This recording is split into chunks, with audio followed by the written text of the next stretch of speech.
Hot sun top down in the fast lane. 1009. Hey, I just read somebody was looking for me, so here I am. Hey guys, welcome to a new live stream. It's a bit early, so we'll wait for people to come in. Total control, got my hands on the wheel. Alice Juan says, "What's up? Hopefully everyone is staying cool." It's quite warm here in the Netherlands, but we're trying to do our best. No, don't say Quinder 3 times very fast, because then I'll be zapped away. So, I mean, maybe not during the live stream.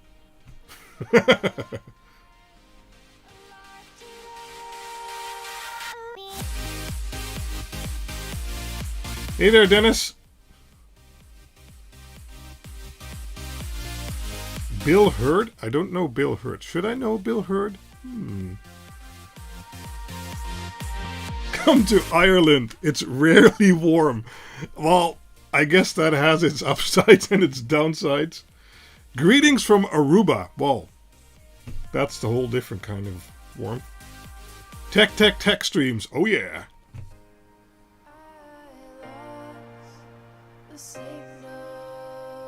I wonder, is my display accurately reporting your status? I don't know. Show me on Discord. I can show it on the screen, I guess. Bill Hurd is the guy from the Commodore 64 and such. I think I might know him. Not sure. Whoa! The video quality is amazing! Well, I tried to do my best, but yeah. We're streaming in 1440p, only 30 frames per second. I still haven't replaced this streaming PC, but still, hey. Going to be working on the Dig-Uno, getting it to trigger a relay to turn on and off the power supply. Projects, and more projects. Don't I know it? I have so many projects going on in the background. I, again, didn't have a video this week. And lo and behold, there were the Home Assistant guys giving me perfect content to stream about. So, that's what we're going to do. We can count every single facial hair. Well, there's a lot of them because I'm still in lockdown mode. And since then, I've basically given up shaving more than once or twice a month. So, especially these, now that there's some gray hairs, I'm getting older. There's some gray hairs coming out. Yeah, well, the definition is real. We're beyond HD. BHD, yes. Perfect camera. Nice. Heat creeped in our house. 32C indoors. Yeah, we have the underfloor heating system, which we're now utilizing as an underfloor cooling system. So the heat pump is making 13-degree water and then circulating that around the house. And that keeps the inside to like 23, 24-ish, something like that, comfortable. So that's good. It uses a lot of power, but then I have 12,000 12,000 watt peak solar panels. So we compensate that power again, and yeah. Getting old? Getting more sexy, I hear, around me. Well, let's hope so. Or maybe they just tell you that. You never know. Was also watching Zach, but internet got bust over there. American internets, yeah. We actually had a big internet outage here in the Netherlands today, partly I think because of the temperature. But one of the racks of a provider went down in Nikhaf. Not Nikhaf's fault, but basically both power rails blew. Then your rack has no power. I think they're still fixing it, not sure. But I have a different provider, so not bothered by it. We don't get more years, but more charm. Or chamre. I'm not sure. I think he means charm, but we had the doors open today for a little bit, so there's all kinds of bugs around here. So if you see me flailing into the air like more than normally, that's probably it. Yeah, 12,000 watt peak. Yeah, we have. I went like all in that solar, man. So yeah, even if our heat pump uses like 50, 60 kilowatts a day, I can still compensate that with the sun, because if I use that for cooling that day, well, then the sun was probably also shining very brightly that day. So in the end, it kind of evens each other out, especially once. Currently, we still have something called solderen. So a kilowatt hour you generate in the summer, if you ask it back in the winter, you basically don't pay anything. But that's going to go away. So during the heat, using your heat pump to cool is actually very efficient, because then you directly use the energy, basically. I had no issues with internet today. Good. My LEDs and my 3D printer lac rack stopped working today. It was 50C in it while printing. Oh, okay. Yeah, using 43 kilowatts a day here. 35 of that is the AC. Yeah, I bet. I mean... Yeah, solderen is really cool, but I get that it's not a sustainable setup, because... Well, basically they have to build power stations for the night, because then nobody's delivering power, and during the day they have to turn them off, because everyone is delivering power, but then it fluctuates a lot, and you have to have these peaker plants. And I mean, technically from a technical perspective, I understand how solderen isn't a long-term solution. So, Hi Quinder, do you know the YQ8003 and spoke lights? I do not. I have never heard of those. It was a bad solar day. Only made 54 kilowatt hours. Let me check what I got. I don't know. I haven't checked today.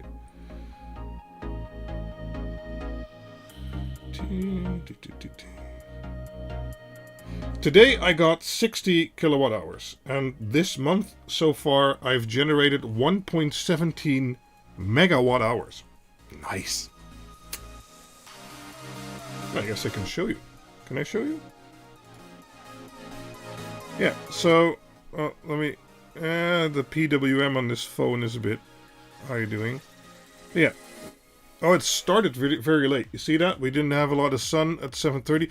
Oh, that was when the torrential rainstorms hit us. I mean, it's like, oh, it's pretty nice weather. 5 seconds later, rainstorm is here. Anyway, yeah.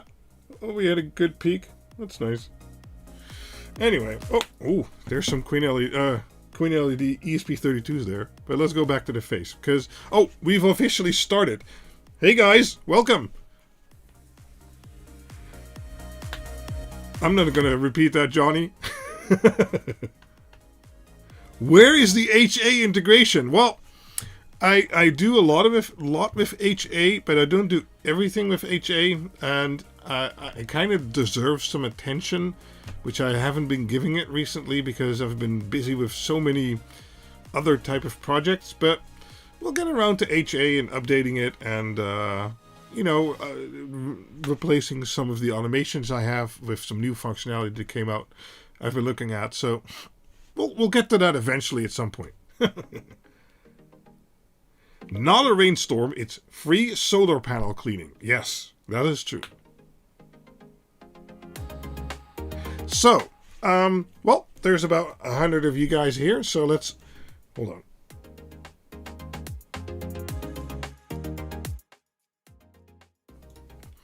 Let's get into the main topic, and for that, I think, well, who all here watched the live stream of Home Assistant this week, where they announced some really nice stuff, which isn't directly Home Assistant related, but it's related to how a lot of you people, I can't talk anymore, how a lot of you guys use Home Assistant, including me, and that is with lots of ESP8266 or ESP32 modules all around the house. In my case, I run ESPhome on my QuinLED-OG. Yes, I still have QuinLED-OGs running.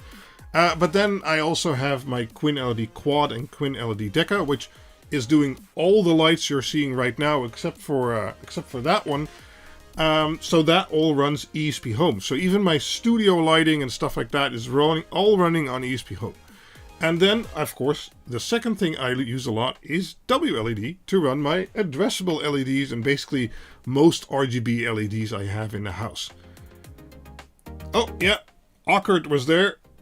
ESPhome livestream. No, it was a Home Assistant livestream where they also talked about ESPhome. Did you install your solar panels? No, I did not. I had them installed. But come on, no, not more people were at watching the Home Assistant stream? What's going on? Oh, Evert Swevert was there. Oh, well, Frank was there. That's for sure. Hey there.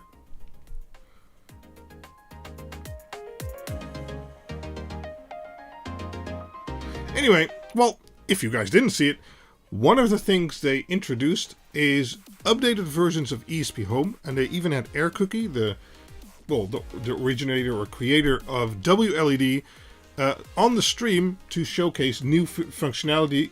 WLED also integrated next to ESPhome, and that is basically that you can now flash your ESP modules, like I already showed you just here, like these QuinLED ESP modules, from the web browser. So you don't need any more tooling or installing Python and all kinds of complicated development installations and stuff like that. You can just go to a web page, click on Flash, that's it. And I thought, well, let's see if that actually works. I mean, they gave a nice demo, but you never know in real life how that's going to turn out. So, yeah, I was excited to try it out. I haven't done so yet, so we'll go through that together. And I'm thinking, should we do WLED first or ESPhome first? I'm thinking WLED because that by far is the easiest. And I want to do some more testing on ESPhome because I got 2 questions this week. And that is if the Ethernet version of the board can still do BLE. So you can hook it up through Ethernet, but can it then still receive BLE, so Bluetooth messages? So that's interesting. And I also wanted to try myself to see if like using an external antenna maybe gave a bigger range than, well, not using it, basically using the board antenna. Are you doubting Paulus? I wouldn't, sorry. My microphone seems a bit hot. I wouldn't dare. Yeah, Frank was just in the chat. He had a fun time hanging around. A live demo, that always goes well. Well, this isn't going to be a demo. This is just us together trying this out. So, yeah. And of course, we're going to try and use my own modules and see how those perform. So let's do WLED first because, as I said, that is by far going to be the most easy, I think. So in my case, you need some USB-C cables because all my modules are USB-C because, hello, it's 2021. So let's, I don't know, let's take this one and plug it into USB-C. I need to plug this other side. Oh, WLED with the ABE module. I guess I could do that. I just don't know if it'll flash the Ethernet version of the firmware. Well, I guess we should try. So, okay, we're doing the Ethernet version. Let me figure out my screen layout here in a little bit. So let me turn that on. Yep, that's on. Let's go to this screen. Okay, you can still see my my overlay here with the ESP module. We have a bit of chat, and then I should be able to make a browser. Let's make this a separate window. Music is a bit loud. There we go. Okay, this one. Yep, there we go. Okay. So, hold on, let me turn this off. Just 1 second, 1 second. I should have done more preparing.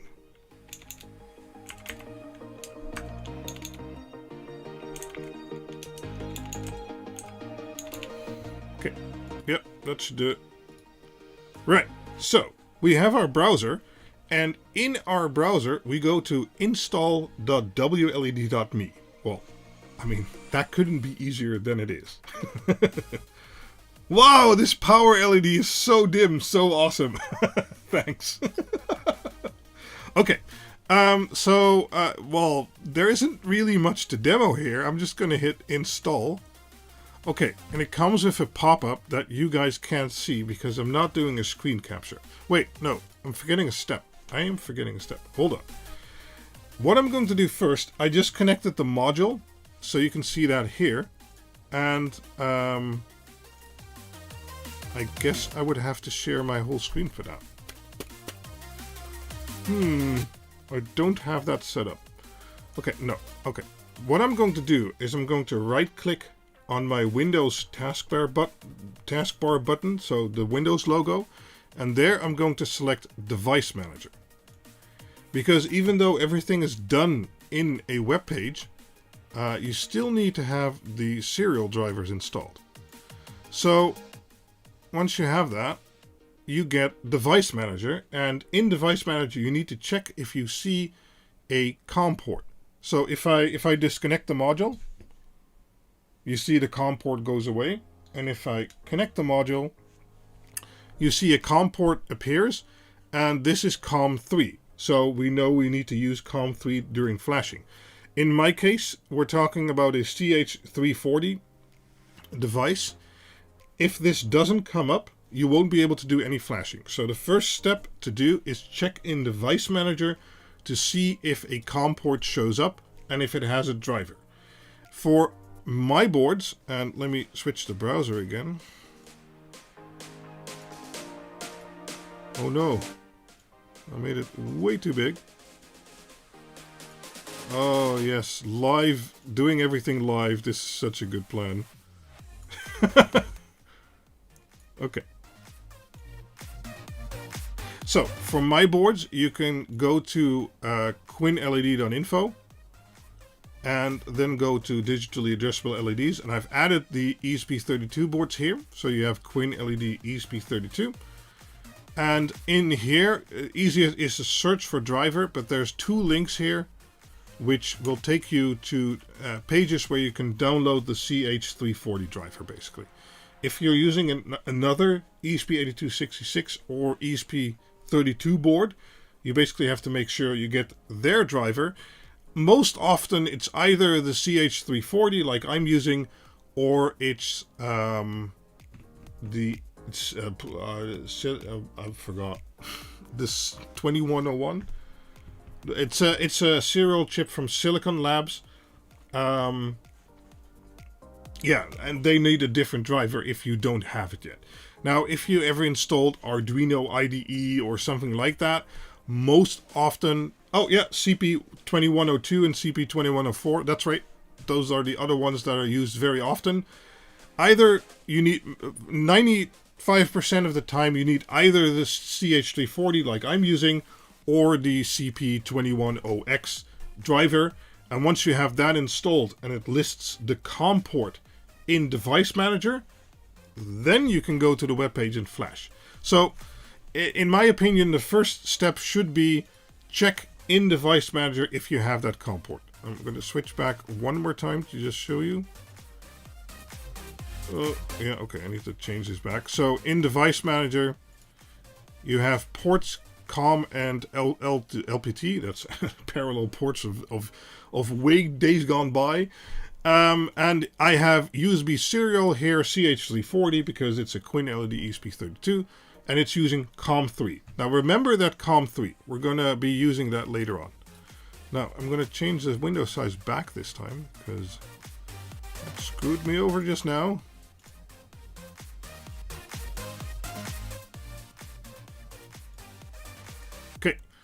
Okay, so now we're at this page, and we hit install. It gives a pop-up dialog. It doesn't show because I'm sharing the browser and not the whole screen. In my case, it just says USB serial COM3. We just saw in Device Manager it was COM3, so we hit OK, connect, and then it says initializing, preparing installation, erasing device. FTDI for the win. Sure, but they rarely get used on ESP boards because they're just too expensive. No! What's going wrong, Brian?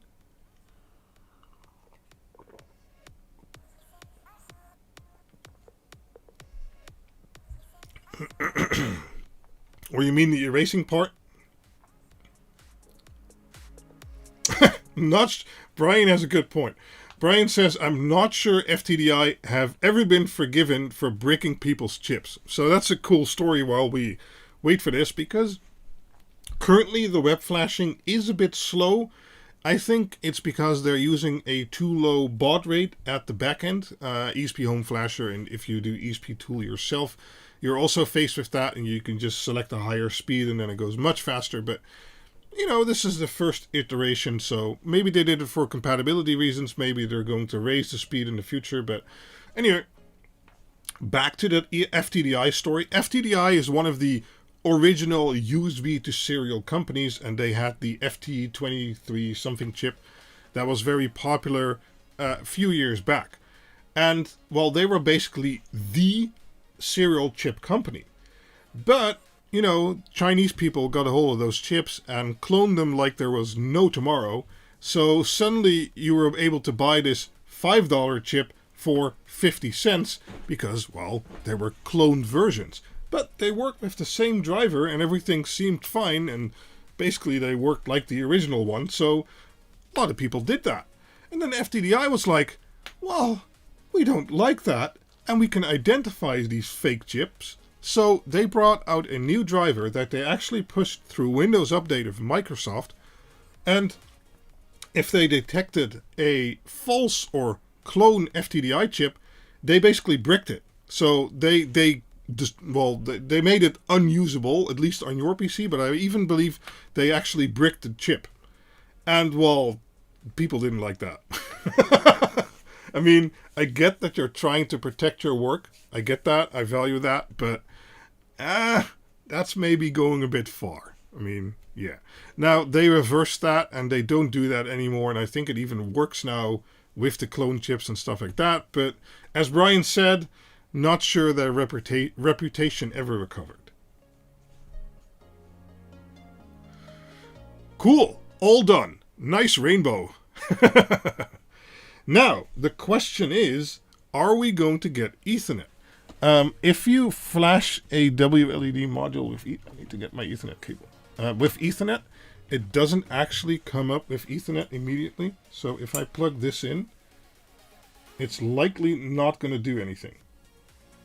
Yep, it's not doing anything. Okay, so let me get my phone.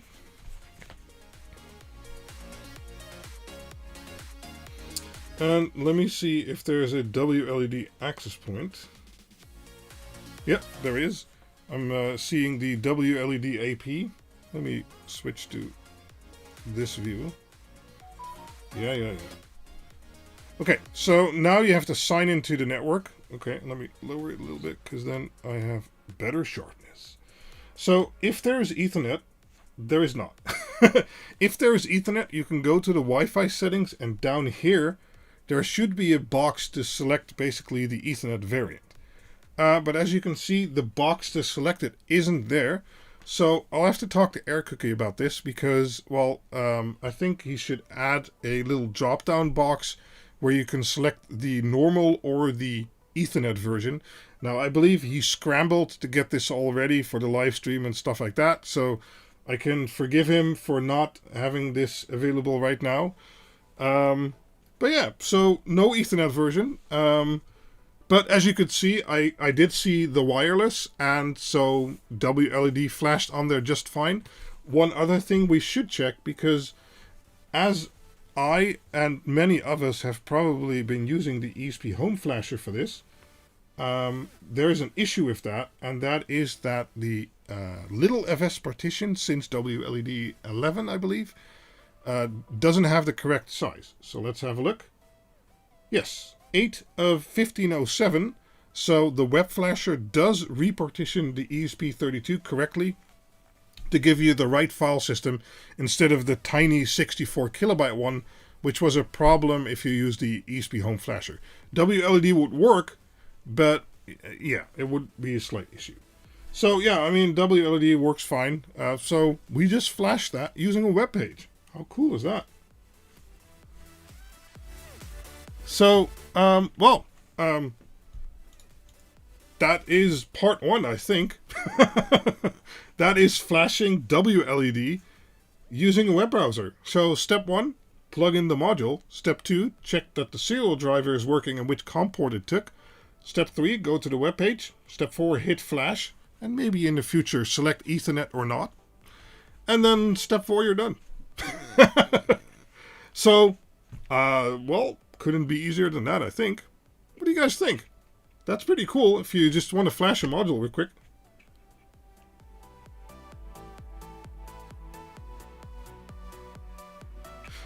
So, I'm gonna give some attention to chat.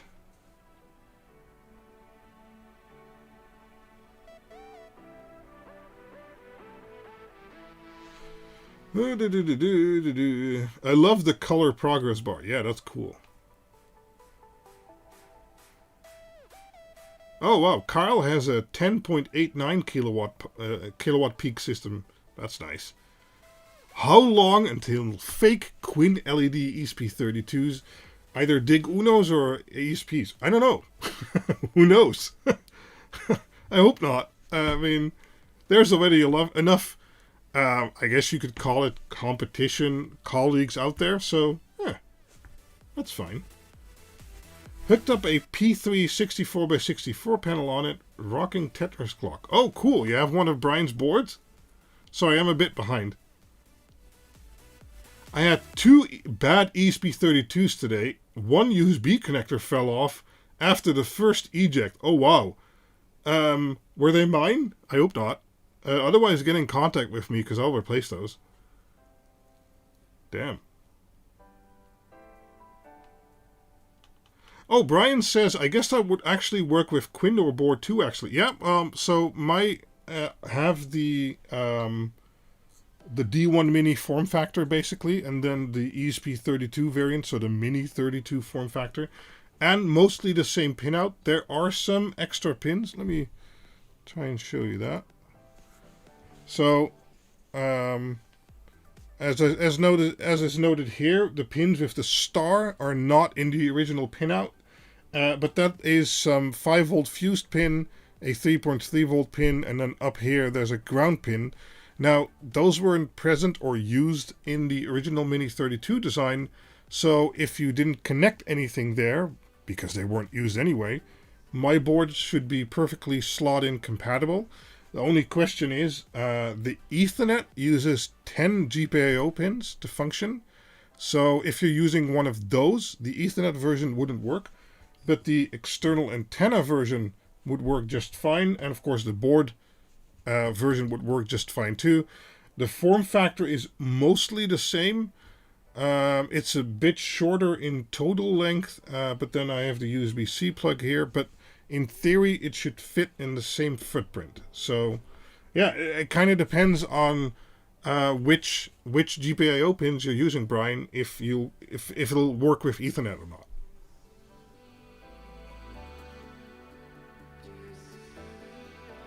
Well, I had a Chinese badge of ESP32 D1 Mini clones. I know what to expect. Okay.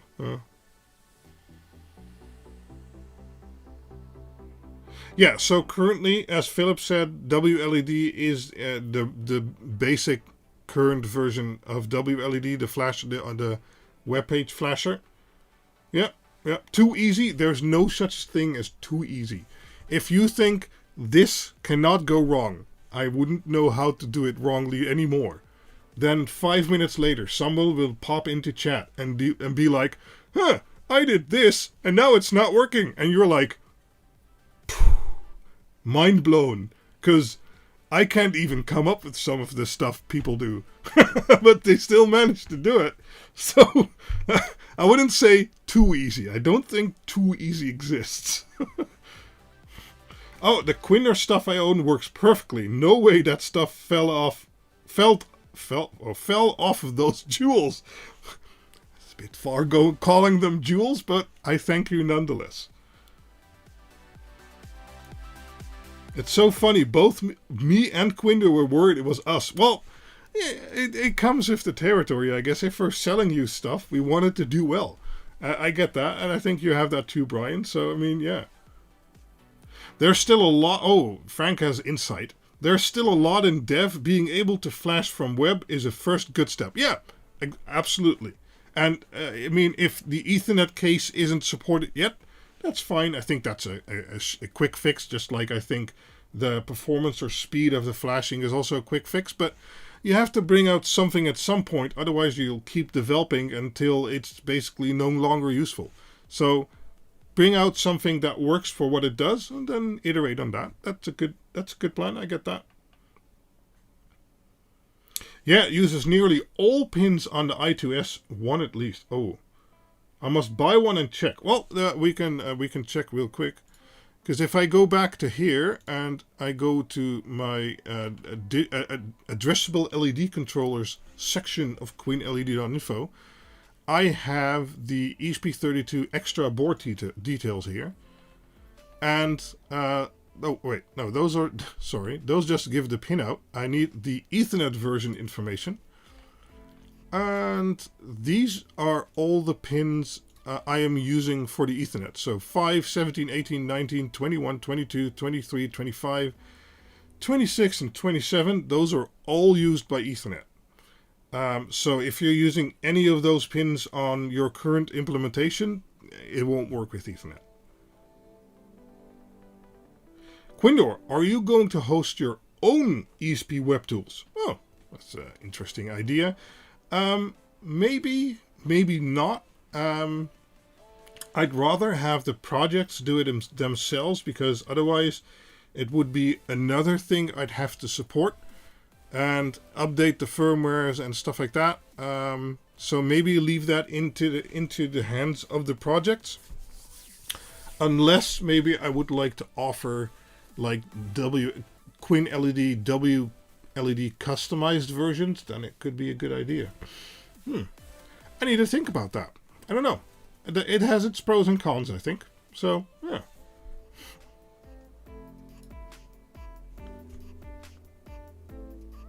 Where does your board ship from in the worldwide store? So, AllNet China, the guys I've partnered with, they are based in Shenzhen. So, it ships from Shenzhen, China. But I've negotiated good shipping prices with them. And, like shipping a board to the Netherlands, like 1 or 2 Dig-Unos, is generally about $12 to $15, I think. And we're not talking Aliexpress shipping here. It'll get to you in like 1.5, 2 weeks. Most places in Europe and even the US. Unless you live in like remote areas, shipping prices should be pretty decent. You can, of course, pay for DHL. Then we're generally talking $35 to $40. But then you'll have it in 2 to 3 days. Even in America or the Netherlands or something like that. So... What? Custom ones with pink PCBs? Who's making pink PCBs?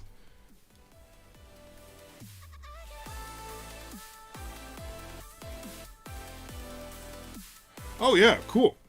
So yeah, Brian, you could maybe offer a web flash URL and then have the specific sketches you use integrated. But then you would need like user selectable Wi-Fi and stuff like that. But then maybe the Improv service Home Assistant announced this week also could help with that, because then they could use a little tool on their phone to basically set up the wireless information to the ESP modules over Bluetooth. But that's not something I wanted to go in today, but yeah, that's one of the things they also introduced. Now, with new import taxes to the EU, it will be more of a hassle shipping from China. It depends on who's doing it. Now, it's a good topic to talk about, actually. I believe Aliexpress is going to pre-announce everything, so then you do not have to pay tax or extra fees to your local distributor, or postal service, basically. Because Aliexpress will pre-announce and pay the tax in your normal price you pay on Aliexpress, and then you don't have to bother with custom fees, tax in your country, or, and that's the most horrible part, what your shipping partner is going to ask from you. If they don't do that, it will depend on the shipping party that will handle your package. If this is DHL, in the Netherlands at least, what I looked up, they will charge you 18 euros just for the handling fees, and then they'll charge you the tax. So if we're talking below 150 euros, it's tax, so 22%, and then 18 euros handling fee. Now, DHL are just bastards. FedEx is going to ask you 15 euros handling fees, but PostNL, they're being somewhat more people-friendly, and if they get a package that is not pre-announced, you have to pay 22% tax, like is normal over here, and then a €4 fee if you pay online. Now, if you're buying packages of $1 to $2 from Aliexpress, €4 is a lot, because that's twice what the package is actually worth. But if you're buying something from... so previously, you didn't have to pay tax under 22 euros, and then up to 150 euros, you should pay tax, but often you didn't because they didn't ask you to, and nobody's going to do that by themselves, so you got lucky or not. And then above 150 euros, you have to pay tax and import duties. Now with the new system, below 150 euros, you're going to be paying $4 per package. So if you get a $1 package, that's not very nice.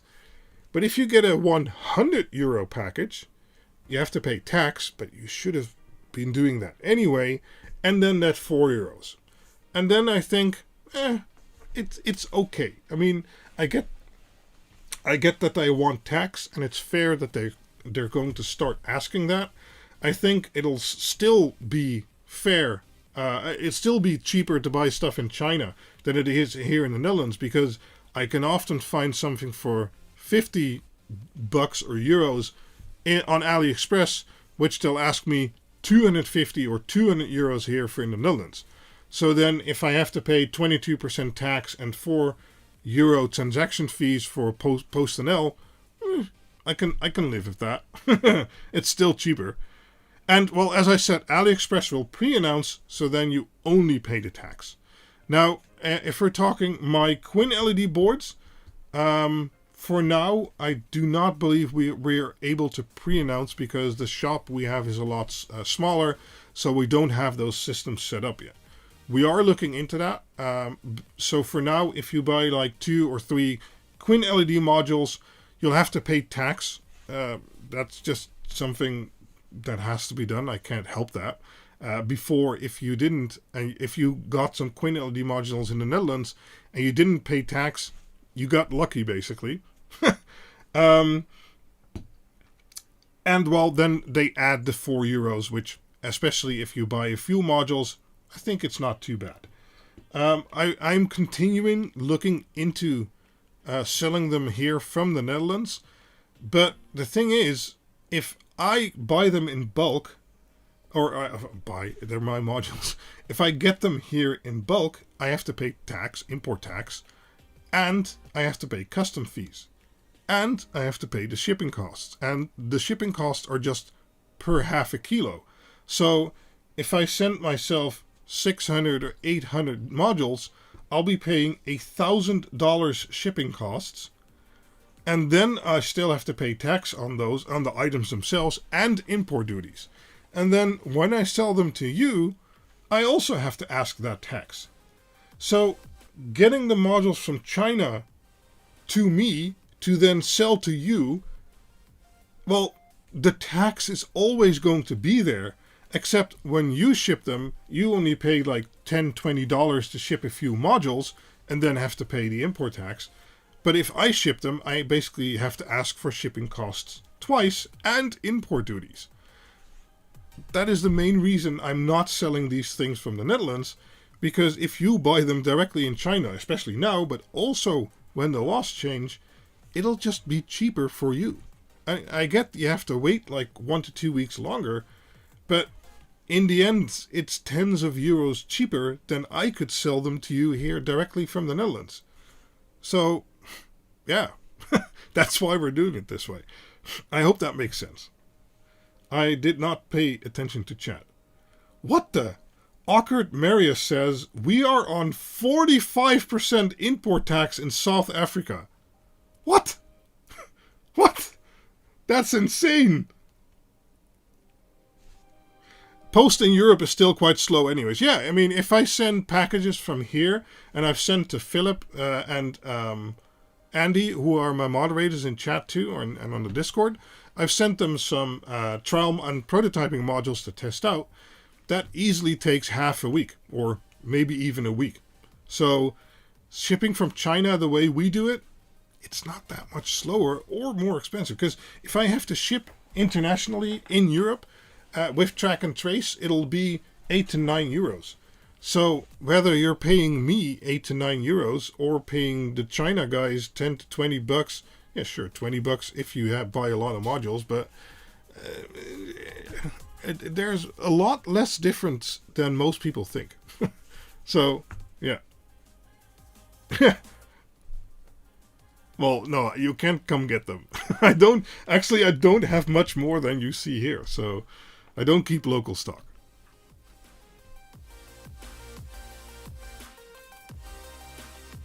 Cool, that was a good topic. I wanted to discuss the postal stuff because I recently dove into it again. And, well, the conclusion actually stays the same. Even with the changes, buying directly from China is always going to be cheaper than me importing it and then selling it to you again. Because double shipping costs, import duties you don't have to pay, but I would have to, etc. And tax you have to pay in all cases. So the tax stays the same. I mean, there's no change. I'm starting to form a loop here.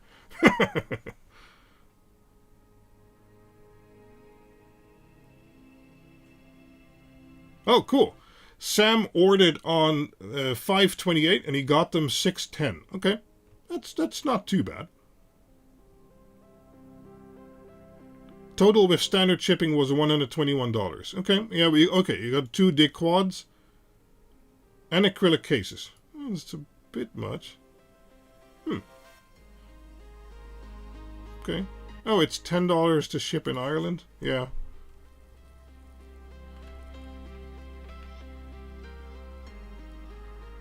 They're still limiting to 2 for ABE? Oh, okay. Well, ABE is still very new. And maybe it's the legacy version because they have to do more work for that. ABE is coming out. We had some... So, I'm talking Ethernet. So we had some slowdowns because of a mishap with our production company. They soldered some wrong items, and well, we had them correct that. But of course, that took another extra week or two. But I'm hoping I'll be able to introduce official availability, maybe next week, maybe the week beyond that. But yeah, we're getting very close. The top modules, basically, I'll show you guys. So, this is actually, I have to be a bit careful here. Oh, it's tight. Okay. This is actually 2 boards. So, that's why it's called the ABE. This is just an AB board, but then with the Ethernet hat on top. Now, we're using some custom length pin headers. And then this board is fully SMD, as you can see. So it's easy to assemble, and I've optimized it for production, basically. And these 2 slot together to form ABE. But that is also basically the reason why we're only selling ABE as a complete kit. You cannot buy just the Ethernet top board, because nobody will have an AB where this will fit on if you don't get the special custom-sized pins, basically. So that's the reason why we only sell the ABE as a complete upgrade. Because otherwise that'd be way too much to support with all kinds of questions again and stuff like that. Yes, legacy means less pins soldered. That's correct. If you look on my QuinLED-ESP32 module, You see these rows with black pins here? Those are the legacy pins. Those are basically the pins that the ESP8266 D1 Mini used. And my legacy version of, I have one here, of the Dig-Uno only used those 2x8 pins. Now, a new Dig-Uno, I have those here too. I have lots of stuff here. Those use 9 pins on this side and 2x9 pins on that side. So the new modules are soldered with all pins in place, and the board has been designed in such a way that there's space for that to fit. But that also means that the new boards don't fit on the old designs. So for that, we offer the legacy modules, which basically they're the same modules, but then we custom solder them to only have these 8 pins of the basically those black rows. And then they fit perfectly on the old modules. And you can even use the Ethernet board or the QuinLED ESP32 ABE in the legacy form on the old boards. Because this just won't fit. There's all kinds of stuff in the way, and I mean, yeah. So me and Dr. Z's both offer the normal variant and the... I need to move myself. We both offer the normal variant and the legacy variant, basically. So if you want to upgrade an old board, you need a legacy version. And if you get one with a new board or you want some extra and stuff like that, you just get the normal version, which has all the pins soldered. Hope that makes sense. Legacy ABE board, I didn't know if they were for sale yet, so I'm not sure if that's just a few they put up or that we're actually selling them already. But if you can order them, generally that means AllNet has already prepared some in the background and put them in the system, basically. So you might get lucky.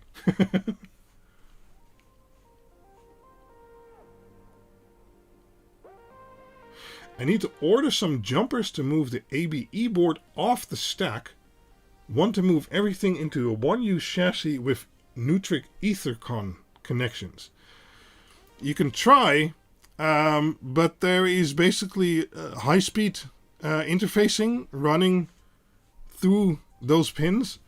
So if you extend them, I am not sure what will happen. The Ethernet top board is actually version 3, revision 1, and there were version 1 with lots of revisions and version 2s with lots of revisions that never got released. And that is basically because of the high-speed signaling involved and the length matching and impedance matching and differential signaling and capacitor decoupling that you need and all kinds of other stuff to make sure that the Ethernet works and has a good connection. So extending those pins, well, you can try. I just do not know what will happen. So you can pull the hat off. Yes, you can, but I strongly discourage you from doing so. I'll ask them what's the deal with the ABE being available. I know we had trial boards before, but we ran out of those. And I know they've started to come in this week. Basically, as I said, if you can order them, you probably got lucky. Marco says, I already have 2 of your boards in use for a few weeks now. Works perfect. Well, that's what I like to hear. Awesome.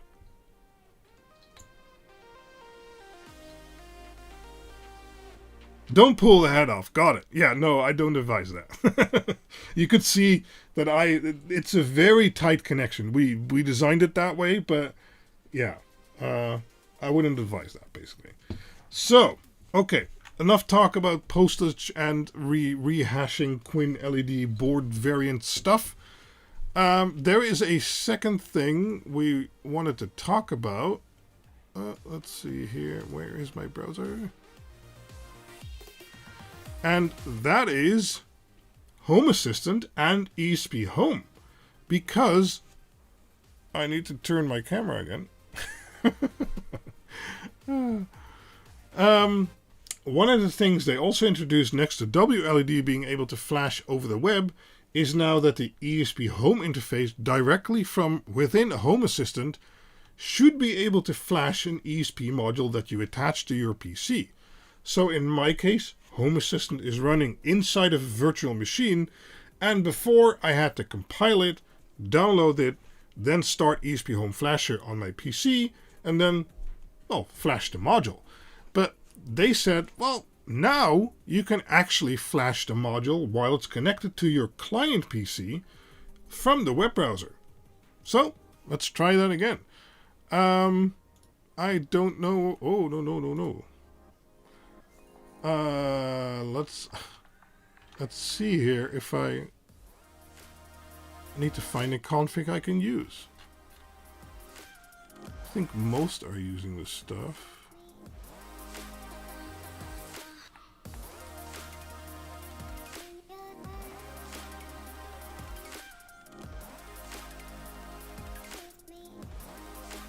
It might be easier to move the entire stack off of the QuinLED ESP32. Oh yeah, move it off the Dig-Quad. Yes, the signals for the LEDs are less high frequency basically than those for the Ethernet board. So yeah, you could try that, sure.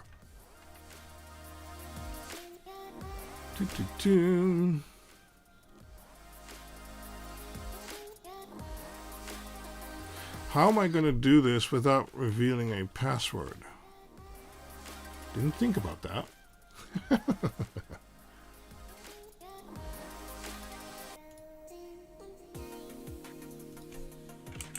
Oh, right. Okay. Never mind. We'll do it this way. So, we're in Home Assistant, and this is one of my test servers with test credentials and stuff like that. So even if you see passwords, oh, they're not really used anyway. Go to Supervisor, and then we have ESPhome. Then we can open the web UI, and then we have the new ESPhome web UI. I don't use MDNS, so in my case, everything shows as offline. In reality, some of this is online, some of this is offline. As I said, this is my testing Home Assistant installation, so yeah. It needs HTTPS? What? Am I not on HTTPS?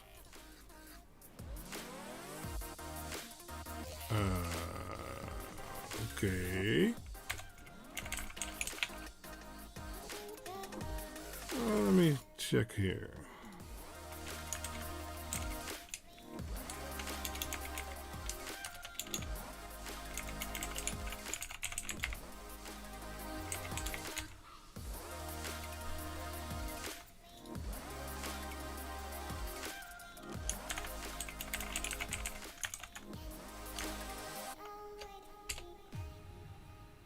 Nope, that didn't work.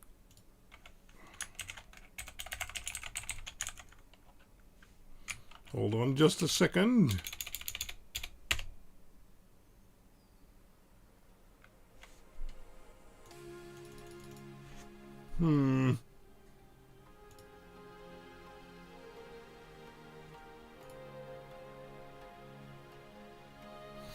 Let's see what chat is saying. It needs HTTPS. Interesting. I'm not sure I have that enabled.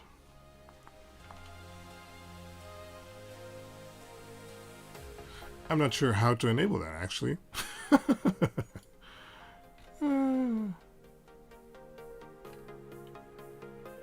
Frank, how do I enable HTTPS? I don't know.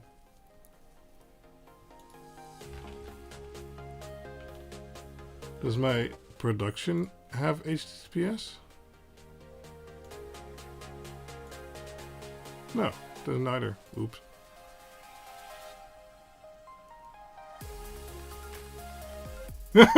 Philip says, maybe should take a little bit more time preparing the live stream content. But that's just the thing. It wouldn't really be a live stream with us trying something out with me preparing everything. Now, I normally do prepare some stuff, but good question then.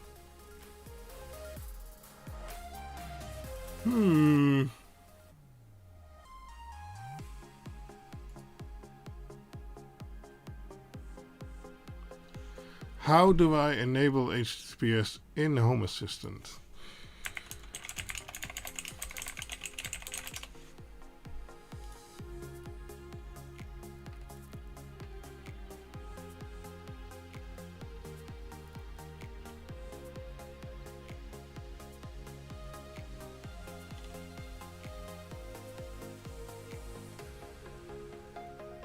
You can try the demo from the blog.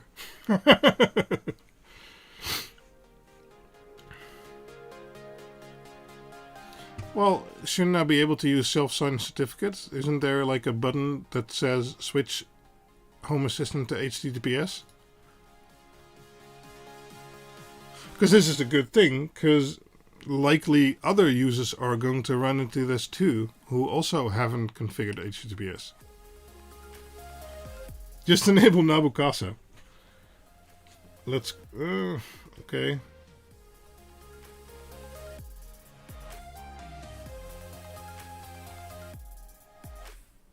Well, I didn't know about this HTTPS prerequisite, so... And as I said, I imagine other people are going to run into it too.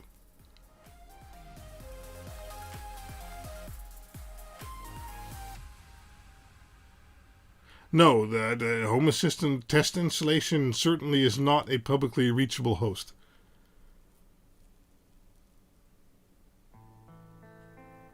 Well, this server doesn't have Nabu-Casa. I have a Nabu-Casa subscription, but I actually don't use it, not even on my production system.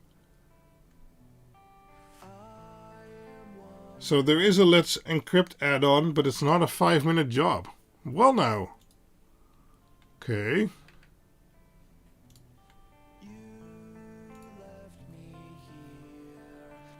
Interesting.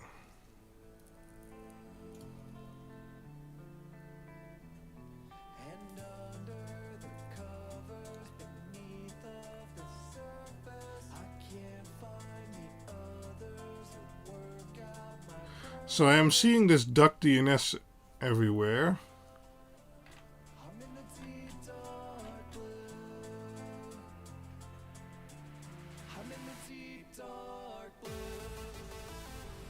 Oh, what I'm reading, this indeed is not a 5-minute process.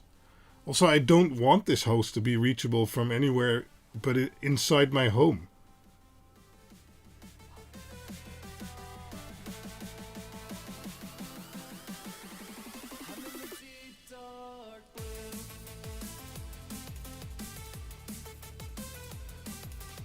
Got an SSL reverse proxy? No, I do not have an SSL reverse proxy ready. Yeah, oh, Frank says not everybody has SSL, but it's being worked on. Okay, cool. Can't use Let's Encrypt without it being reachable from the internet. Yeah, but this is a test instance, but even my normal instance isn't reachable from the internet either. I just use a VPN.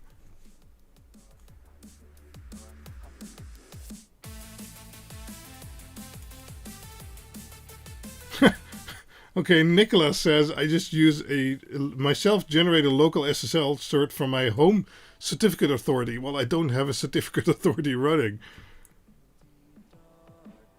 Yeah, but then I'd still have to expose stuff to the internet, Ricardo.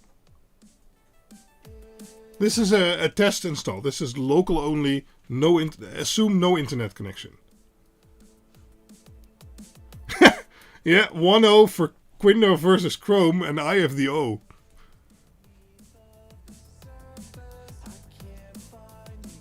Self-signed certificate, sure. But can I generate one?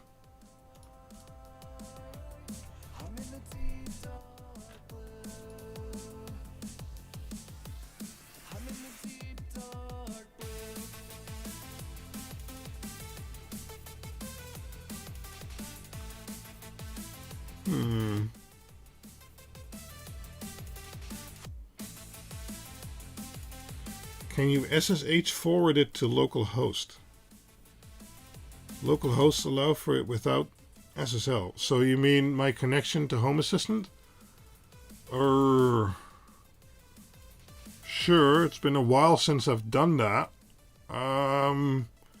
Does it just need the port 8123?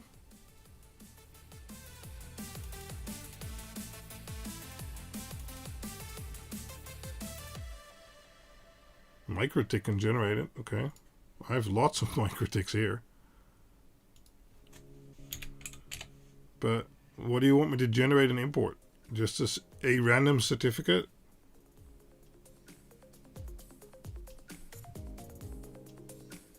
Okay, so if I tunnel 8123 to a local port using SSH, then it should work. Okay, let me Google that.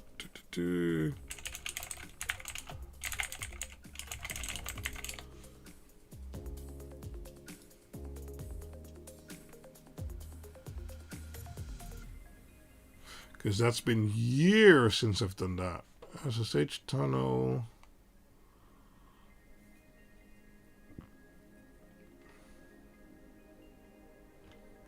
Oh, okay, that's not too hard, but then I have to know all the passwords, which I don't.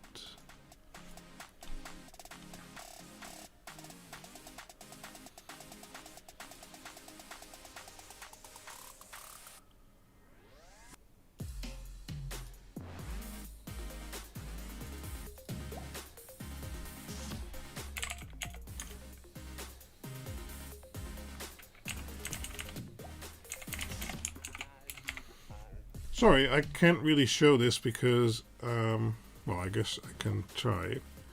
Let's try if I can share my screen. I don't know if I can. Display capture.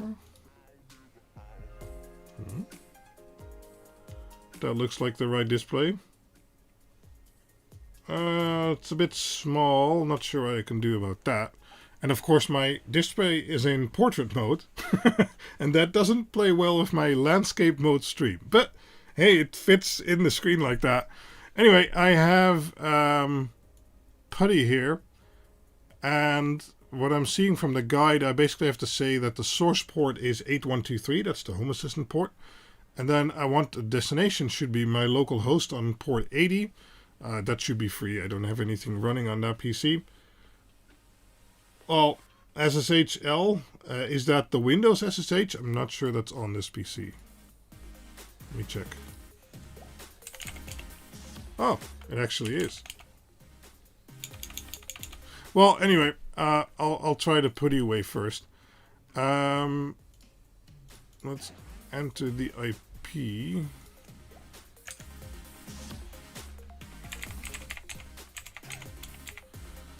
But then I have to figure out the password. Is there a password on there? Probably.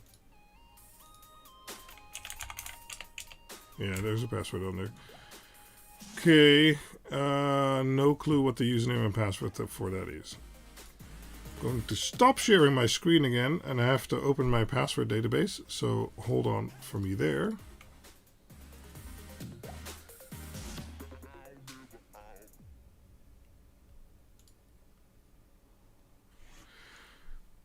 Unprepared streams. I'm now opening RDP sessions to all kinds of hosts. It's always a good thing.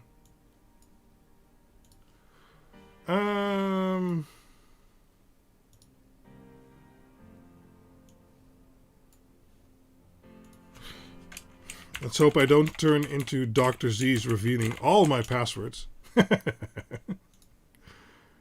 Let's see here.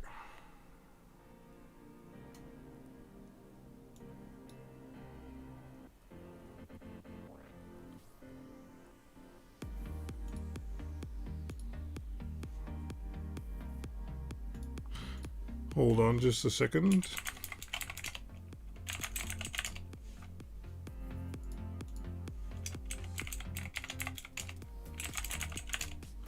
I really have no clue what password this is.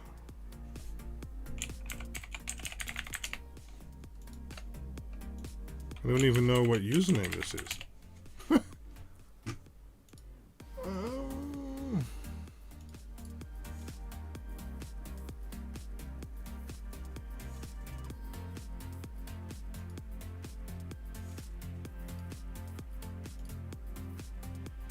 Hmm.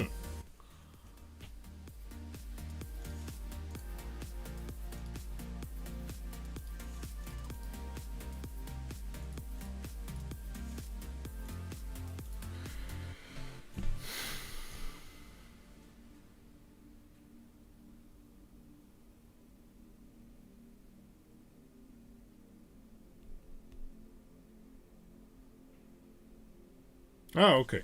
Yeah.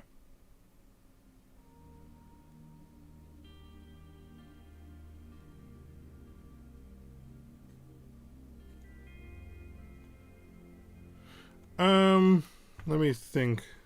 What is the normal login for the Home Assistant VM? I just don't remember.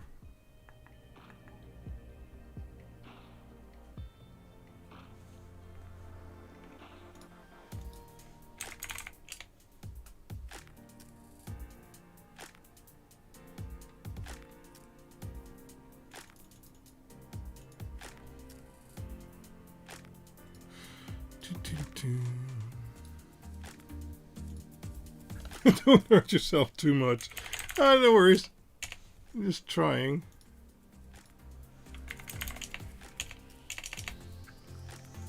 What's the default password for the VM? Does anybody know? Hey, Dr. Z's is here. Quindor looks very concerned. Yeah, we ran into some limitations I wasn't aware of during my demonstration.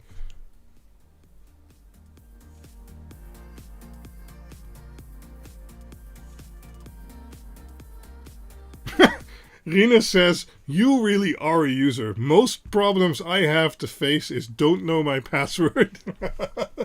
Well, I don't remember setting a password for the test VM installation of this Home Assistant install. So I'm just trying to think of what it could be. Because then I have some default passwords I use, but those don't seem to be it.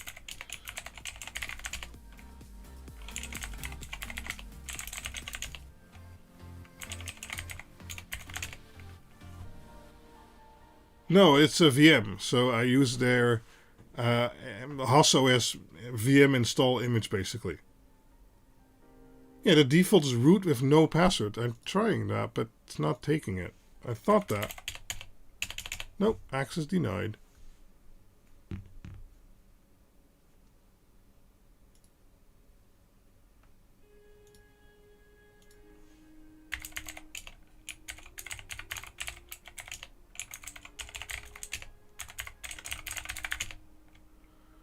Poor. What would that be? Interesting. Yeah.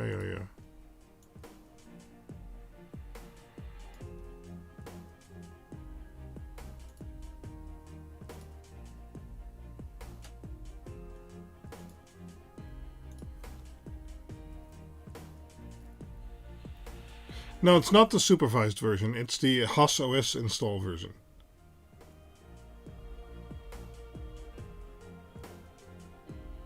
Oh, okay. HasOS will not work like that anyway. Okay. Well then, Frank mentioned something, try the version in the blog post. I think that will be the easiest to go for right now, because it doesn't seem we're gonna be able to set this up real quick. I did see Twilight Lord mentioning something. He could send me a certificate, but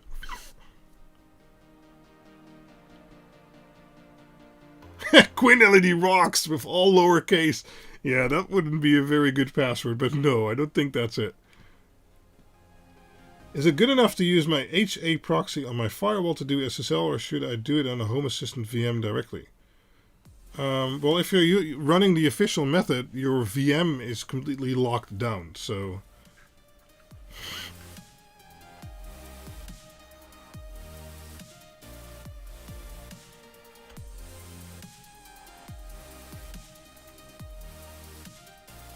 Oh! Frank said, oh, maybe he's found a solution. I got it! Did I still need to find my password?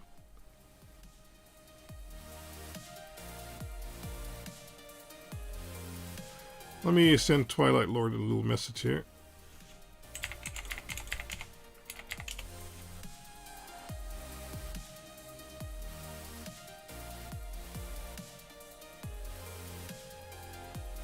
Well, you can use USOF, but you just need something else to do the Bluetooth for you, like a Raspberry Pi or something like that.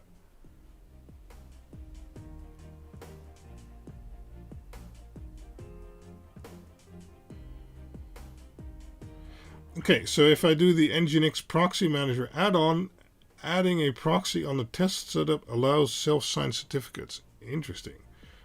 Well, let's see if Twilight Lord can give me a self-signed certificate. I'm assuming I can throw that into Chrome and then it would work, but...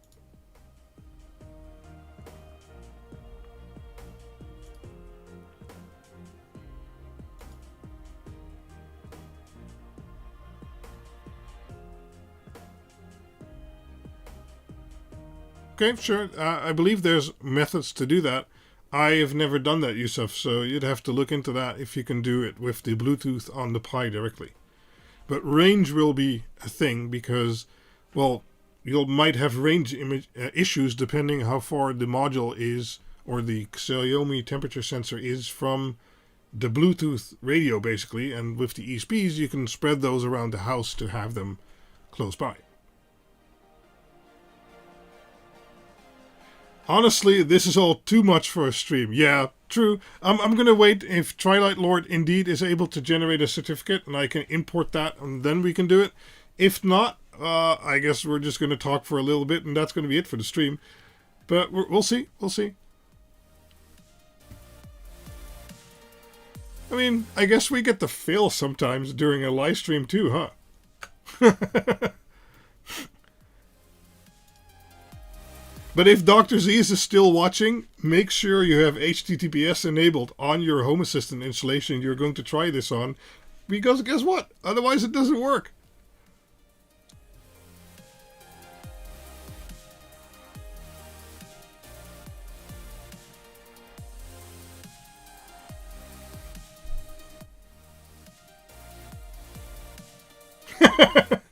Sam added a loading icon there. Well now, this is an interesting stream, at least for the WLED, because of course they have their own public domain on the internet. That worked fine. But yeah, okay. So, okay. A pub key and sur file. Let's see what I need. Think I need an exorcist right now. Oh, hear your voice by you and I. Frank says, if we're talking now, why the F don't you have SSL? Like, even on your home network, mate. Well, I just never looked into it yet, so... Now I'm living with your ghost. I still hear echoes Let's see here. of you. I still hear echoes. But I'm guessing it's something I have to look into. I mean, hey. Haunting my dreams like a playlist of memories. I still hear Okay, looks like Twilight Lord's method isn't going to work either because I can't for the life of me remember ever having putting a password on the Home Assistant HOS VM. So,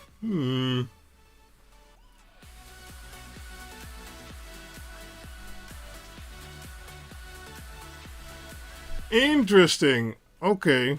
Now, I'm not one to give up. But we might have to in this case. Why is it asking me for a password that I don't know? trapped with all the Let me check something real quick. how much longer till these fragments fade? Left me headed for the cold. I am so certain I never set a password here.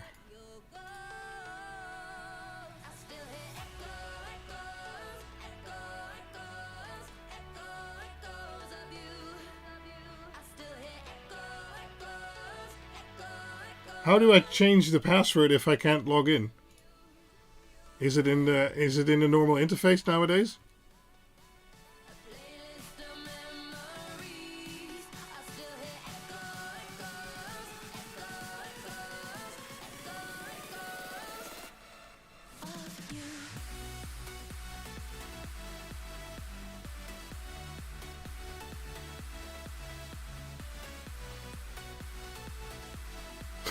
Yeah, I probably won't be the only one. That is very true. Johnny, how do you change the password if you can't log in? The VM console has no password. Oh, okay, that's easy then. Ah, that's probably it. I've never logged in with SSH before. Interesting.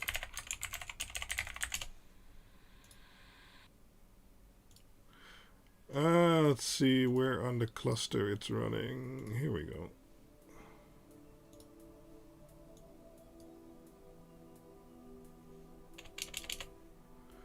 There we go. Okay, let me show you guys real quick. I believe it was this one. Right, so on the console, it doesn't need a password.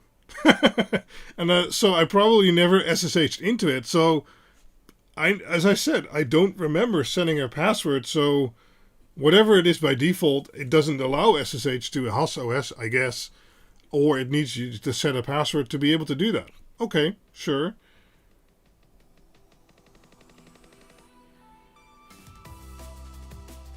SSH for the VM runs on 22222, okay. Yeah, but I'm in HOS OS now, so that's not a problem. But then how do I get the certificates here? Oh god.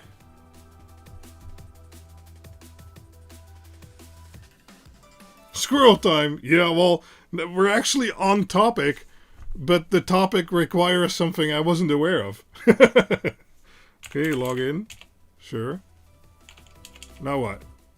I'm getting live help from Frank. This is pretty cool. Sorry to make you work, Frank. That wasn't my intention. But then, how are we gonna fix this? Because, yeah, I think I've got Samba on there. That's fine.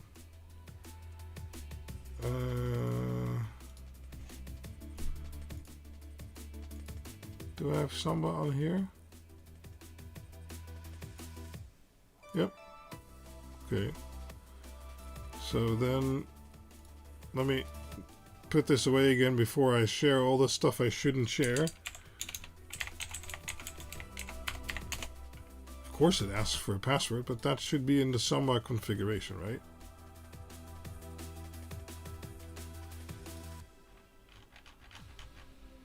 Wait, it doesn't have a configuration. Ah! Is the Samba configuration just any Home Assistant user?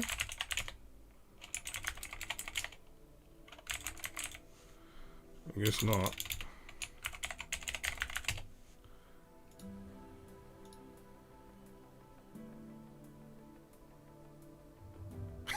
Frank is in the garden watching this on his phone holding a beer.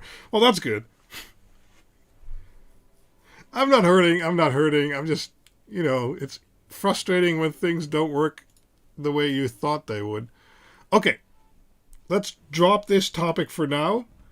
So we did WLED. We're not going to do ESPhome today. I'll fix that. We can do that, and then we'll stream about that some other time. Or Dr. Z's is going to do this on Sunday. And, well, Dr. Z's, I have a tip for you. Make sure the Home Assistant installation you're going to do this on has HTTPS enabled. Because if it doesn't, like my test installation, for instance, well, it doesn't work.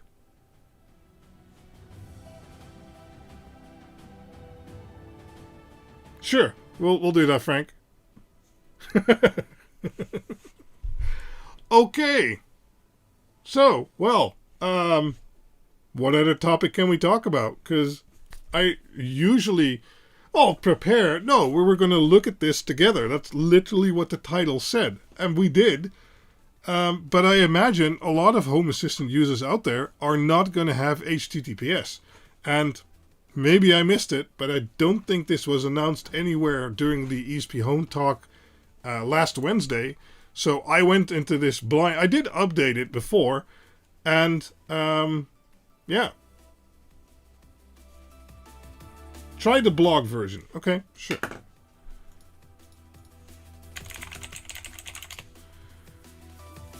Let's see here. I will share my browser with you guys. There is a blog version. Oh, wait. Where is it? Read more about it in this blog. Okay.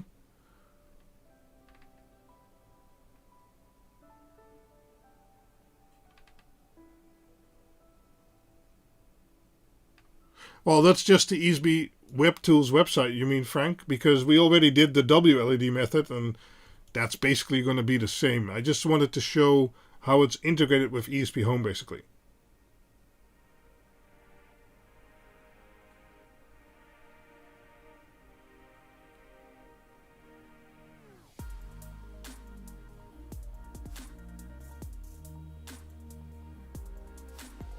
Okay, well, sure, you can. I can show you the ESP Tools website, and then we can hit this install button here. But that's basically going to show the same thing as we already saw with WLED. So not gonna go over that again. They talk about another kind of word. Another kind of word. What are you afraid of? Yeah, we're going to abandon the certificate stuff for now. I will make sure I have some HTTPS enabled Home Assistant installed next time. Or we can all watch on Sunday when I hopefully a more prepared Dr. Z's, now that we know this, is able to do it then.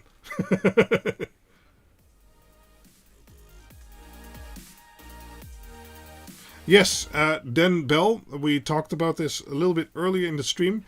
There is going to be a legacy version of the Ethernet ESP32 module, and that will fit on previous versions of the QuinLED modules. But there are some limitations, so if you're looking on QuinLED.info and you go to the addressable LED controller section, there is the Ethernet compatibility article, and make sure to read that if you want to use it with a previous version board.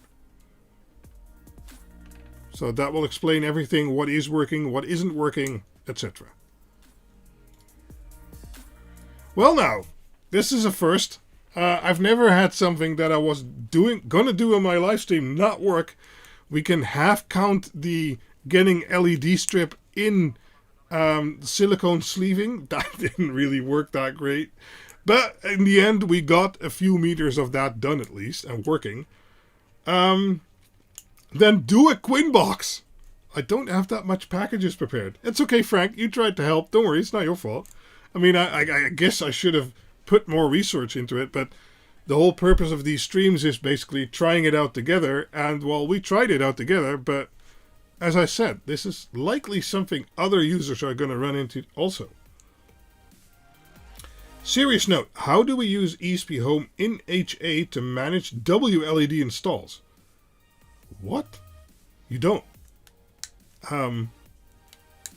I know you can send commands from ESPhome to WLED, basically through their API interface, but ESPhome and WLED are two very different things.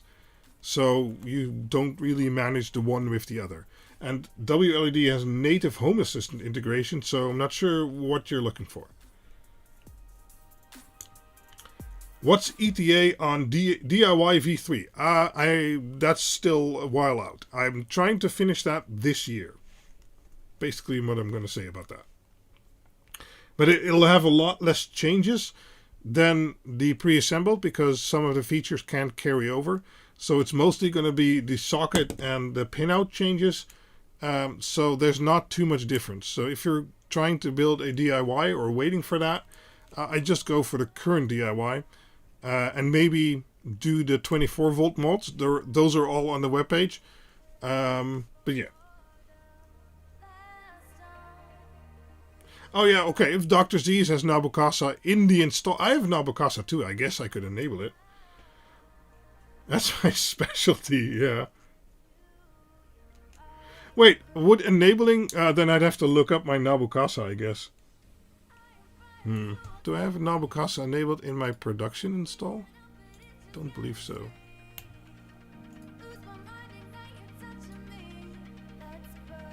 No, Nabokasa also isn't installed in on my production install. Okay. I have Nabokasa. Would enabling Nabokasa fix it, Frank? Yeah, I know you've been working on some WLED stuff in the background. But it's already native in Home Assistant. You don't need ESPhome or something like that to manage it. All right, yeah. Sure, we can try that, Twilight Lord. That's right. We were going to look at if we could do BLE using the Ethernet board. And, of course, I wanted to flash that using the new flasher, but since we can't, that doesn't mean we can't look at it. So, that's a good point.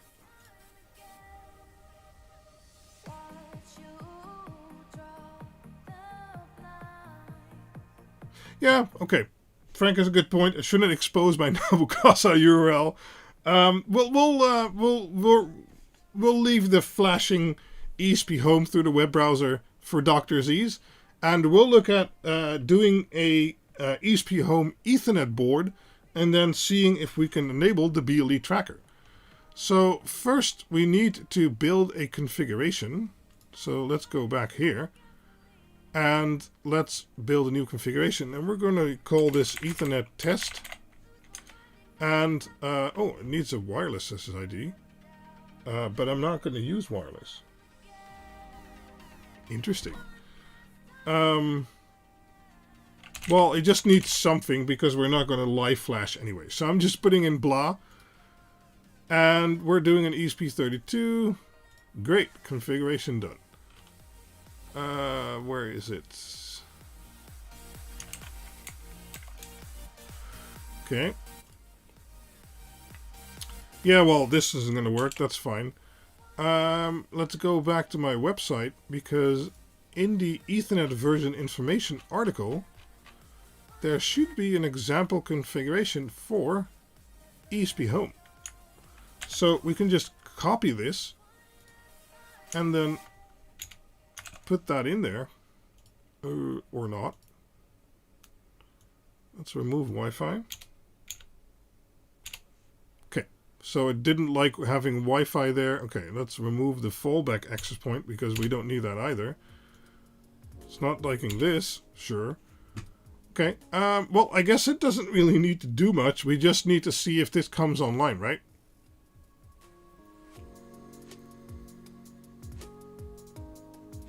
I'm just reading what everyone's saying.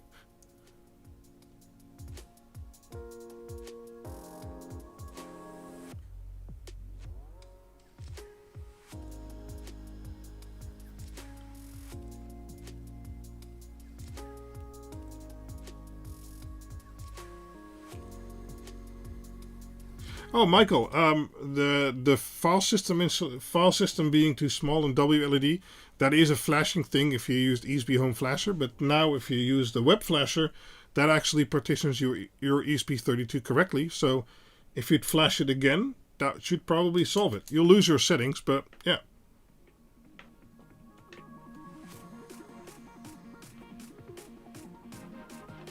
I'm just trying to make a very basic configuration of a ESP32 with Ethernet so that it comes online. That's it.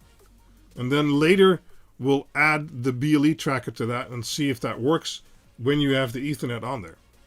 Because I actually don't know. So I should be able to save this. I won't be able to install it because, well, I don't have the HTTPS. Wait, let's try it. It's probably not going to work. But then I'll just download it locally and flash it the old-fashioned way. Yeah, see, that's not going to work. Okay, so I'm just going to download it. That's fine. So we're first building a very minimal configuration in ESPhome to basically get the module online. That's it. We'll compile that on the server, download it to the PC, flash it using ESPhome Flasher, and then the module should be online, and we should be able to change and OTA the new firmware on there, basically, with enabling... Oh wait, you can't enable the BLE stuff without reflashing locally. Oh man, this is the best live stream ever. Okay, let's first get the module online, and then we'll see if we can remote flash the BLE function or that we have to local flash it again. So I'm going to download the binary. I'm going to put on my face real quick. Hello. Because I want to open ESPhome Flasher. Okay. Then we go back here. So now we have ESPhome Flasher. Here we have my COM port again. Ethernet test. Let's flash that.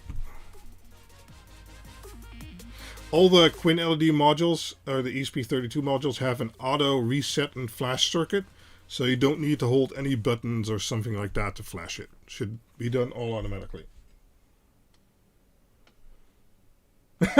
Draadstal says, best live stream. Was there magic smoke? Did I miss that? No, not yet. Not yet. Who knows?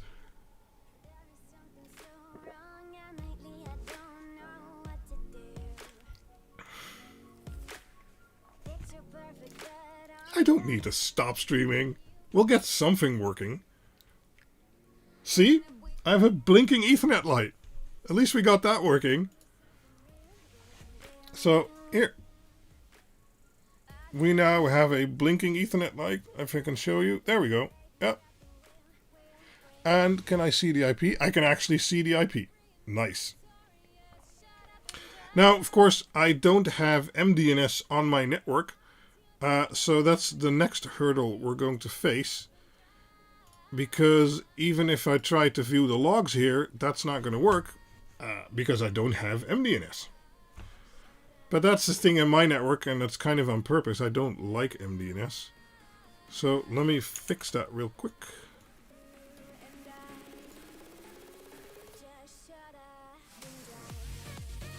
Basically what I do, I just make a static DNS entry in my router. For the module we just configured.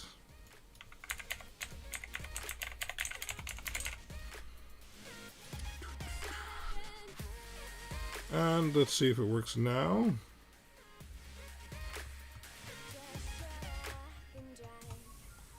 In theory it should. There we go. Cool. So we flashed it locally, and now this Ethernet module is online basically, because we can request the logging information from that module.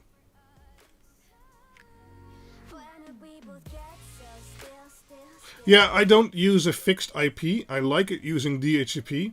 But what I normally do is I make a static reservation in my DHCP server. And then I add a static DNS entry. And then I know that a certain module will always get the same IP. And with the DNS entry in my DNS server, this functionality in ESPhome also works. So we got a 100 megabit speed link. And, well, the power pin for the Ethernet is on GPO5. That's basically the configuration I just copied from my webpage. And I realize I'm not showing you what I'm supposed to be showing you. Am I? Yes, I am. Oh, no, I am. Okay.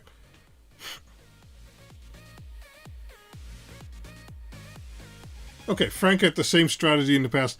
Yeah, I'll re-look into... MDNS, now that I've solved my broadcast storm issue, basically. That's a good point. Let me show you something I wrote a while back. Because for years, I've been trying to run multiple Home Assistant installations on my network.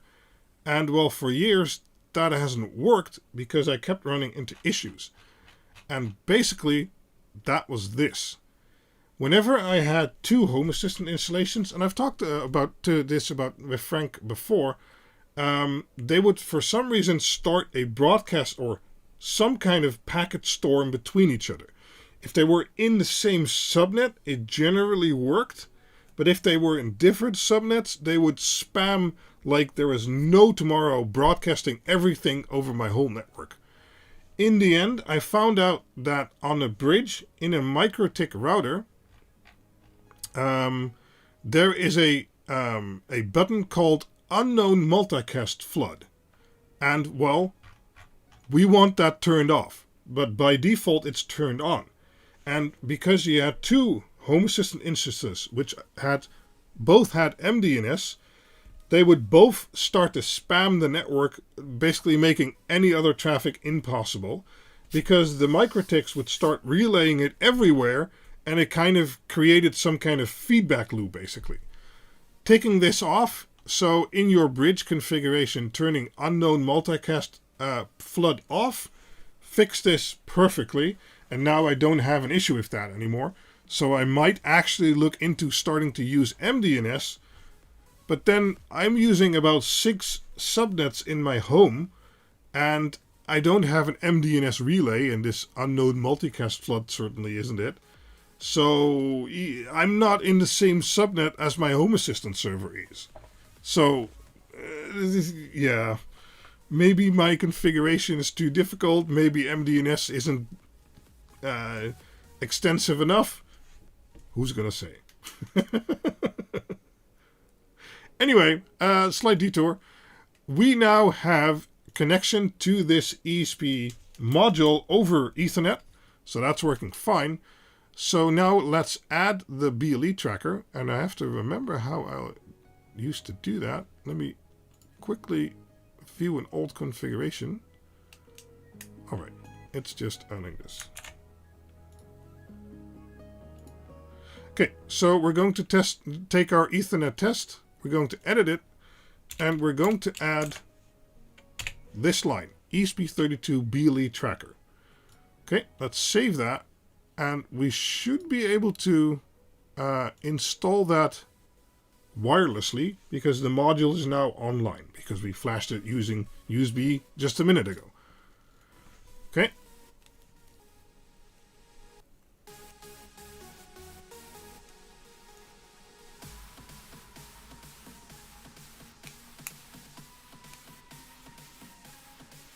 Yeah, I listened to Frank when he says, don't expose your URLs.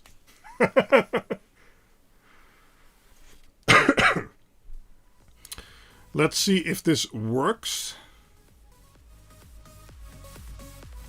It's installing, that's a good start.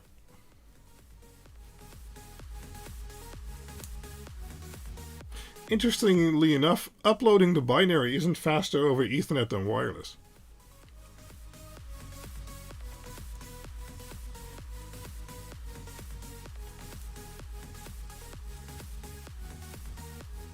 Now, I don't know if I have a BLE sensor near enough, so I might have to go and get one.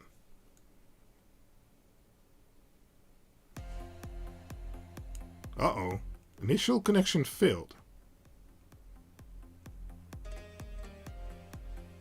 Oh, there it is. Okay. Oh, okay. Found the device immediately. Yep, found another one. And, well, I'm still connected to Ethernet, so Ethernet and Ble Tracker seems to work. I mean, this is a very non-scientific test, but I'm seeing BLE information, and I'm connected over Ethernet. So,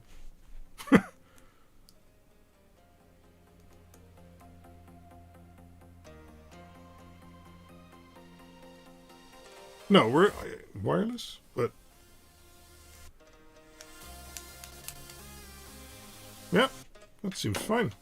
Can I zoom this in? Oh, I guess so.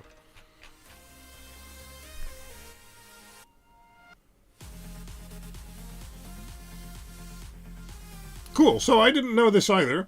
So this was a good test. Maybe prove it's Ethernet by disconnecting the cable? Sure. If you want me to. So here is the Ethernet one with... Well, let me show you the green blinking light. There's the green blinking light. And let's disconnect it. Okay, now it's disconnected. Oh no! Timeout! That was too easy. Well, after the things that were not easy enough, I guess that's good, Johnny. Yeah, couldn't connect. Nope, not working. Let's give it another retry and then I'll plug in the cable again. Connecting. Yeah, not working. Okay, so let me plug in this cable again. Yeah, connected. Instantly.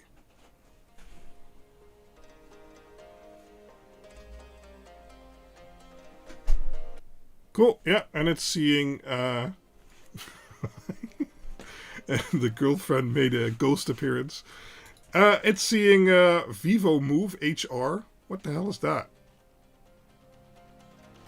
No clue, but it's seeing it, so it's working.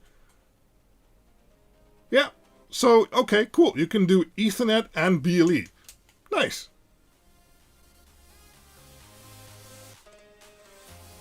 Use LilyGo PoE for BLE trackers? No, you don't have to use that. You can just use one of those PoE injectors. Or actually, you can use a power bank because I just have this connected using USB-C right now. So you could use a stupid little phone charger. Or if you want to use PoE, you can use a 5-volt PoE extractor. You can get them for like $7-8 from Aliexpress. And then feed it over... well, I can actually show you. Hold on.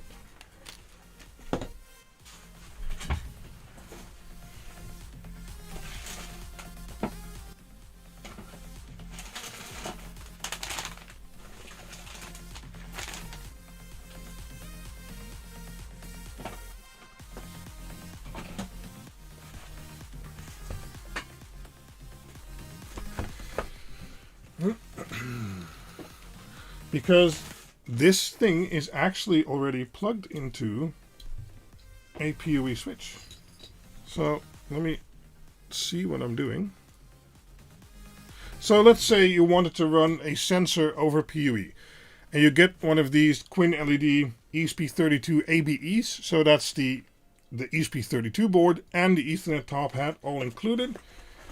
And this is a expensive injector, but this one does 12 volt. That's not the one. This is not the injector you are looking for. Because this board only handles 5 volt. But I have another one. And this injector says on it 5 volt. So this takes PoE in and then has 5 volt 4 amps out. Now this is an expensive adapter because I wanted one that could handle the most power possible. But this comes with a little cable. Not this one. Not this one. Oh, not this one. This one. And it basically takes the PoE out. You plug it into the QuinLED module. Then you plug in the Ethernet. Okay, so we have this module. Ethernet coming out to the QuinLED module. And 5 volt is coming out to the QuinLED module. And then this side we connect to the PoE switch. And, well, you can see it coming online. Blinky blinky. Now we have a fully PoE enabled solution. And I need to zoom this out. And focus it. There we go. So this is a fully PoE enabled Ethernet ESP32. PoE in, splitter, Ethernet out, 5 volt out. Done. And let's see if it comes back. Oh, yeah, it just did. So it was timing out for a long time, and now it's back online. And yeah, now you can have a sensor or whatever else you want to use online over PoE. You just need to get an extractor because As I said, this is an expensive variant. This is $20, but you can get them for $6 to $7. And I couldn't design a Ethernet board in this size if it needed to have PoE. So then it'd be much bigger, but then I'd have to have two versions because not everyone wants PoE, and the PoE splitter in the end would still be less expensive combined with this board than the board that would have it integrated.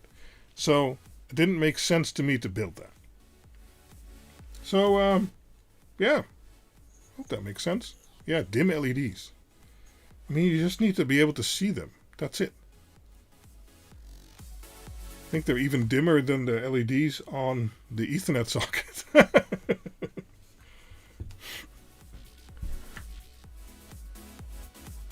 Oh, Pedro says, I've been using one of those PoE splitters for about a year now with my NanoPi M4 V2. No issues at all. Really like those a lot. Cool. Did the WLED flashing through the browser work though? The WLED flashing worked perfectly, Dr. Z's. But that's because they're hosting it on an HTTPS website on the internet, and my Home Assistant install doesn't have HTTPS enabled. So, yeah. So, let's see. It's almost 11 o'clock here, and then I've streamed for about 2 hours. So, let's give it another 10-15 minutes, and we'll do some random questions. Yes, that is also usable for a small LED strip. Actually, we recently did a stream about that. So, if you go back to the QuinLED website, and you go to the digitally addressable LED section, and you scroll down, and you look for, can you run LEDs over PoE? And there I have an article which has these splitters listed that I tested, scenarios that I tested, and then if you're really into it, there is a live stream where we basically live test all of this and try and blow them up and, stuff like that. But the end conclusion is, if you get a good PoE extractor, yes, you can run a limited amount, but you can run some LEDs over PoE, no problem.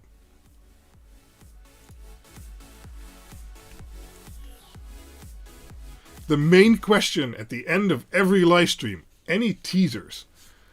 I was going to say no, but I think I actually have one. Should I show this already? It's not going to be ready for a little bit, and I don't have the content to go with it ready yet. Let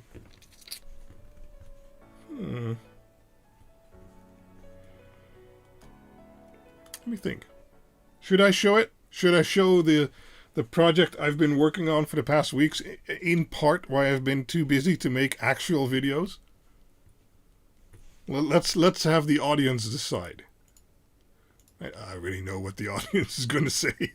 But let's pretend like they would ever say no.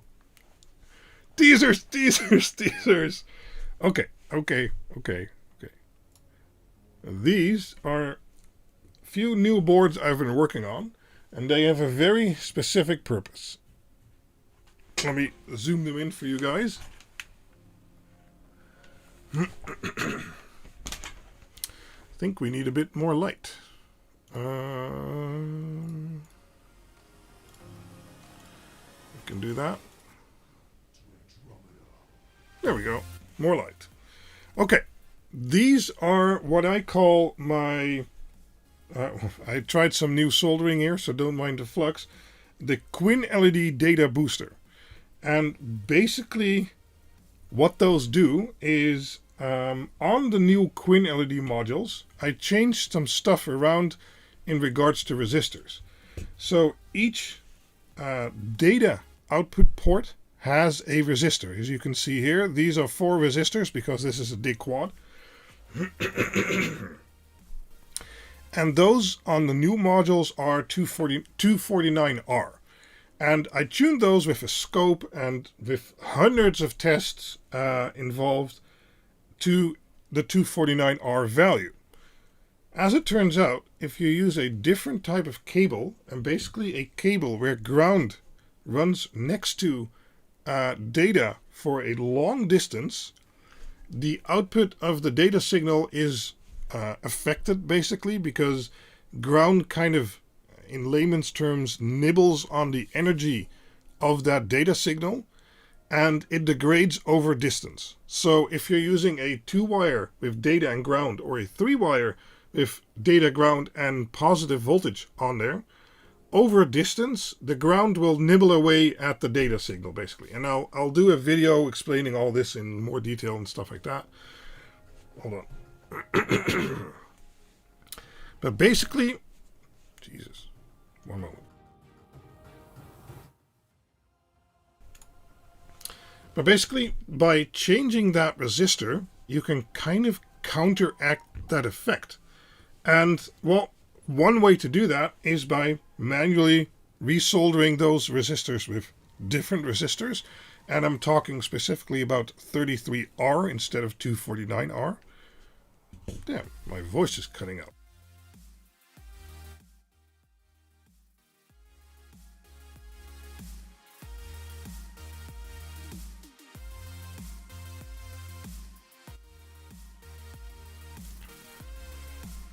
So if you have the 2-wire or 3-wire cable with ground in there, instead of having a 249 resistor, you need to have a 33R resistor to counteract that effect.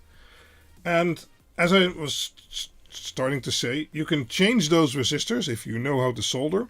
But if you don't know how to solder, I've been working on a little board which basically has a switch on there, and you can switch it between 33 ohms or 249 ohms.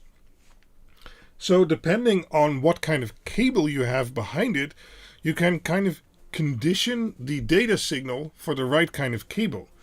Now, if you're staying within, let's say, 5 meters or 10 to 16 feet, none of this matters. Everything will work with the 249 resistor, and you won't notice a difference. That's all fine.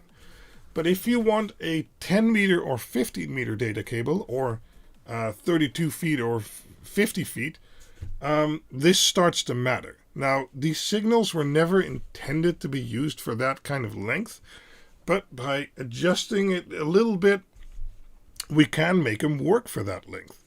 And that's basically where this board comes in.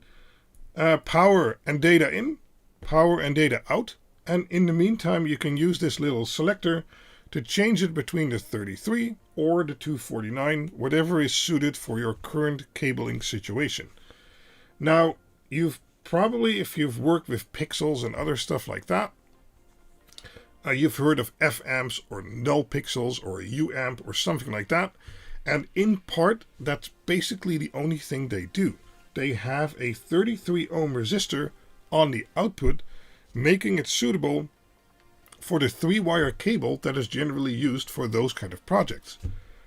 And as I said, you can just change that resistor, but if you can't yourself, just have the board, have the output, input it into this board, and then the output will be suited for like X-Connect cables and stuff like that, and suddenly 50 feet is no problem anymore.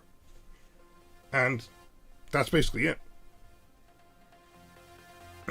We do not use feet in the Netherlands. No, we use meters.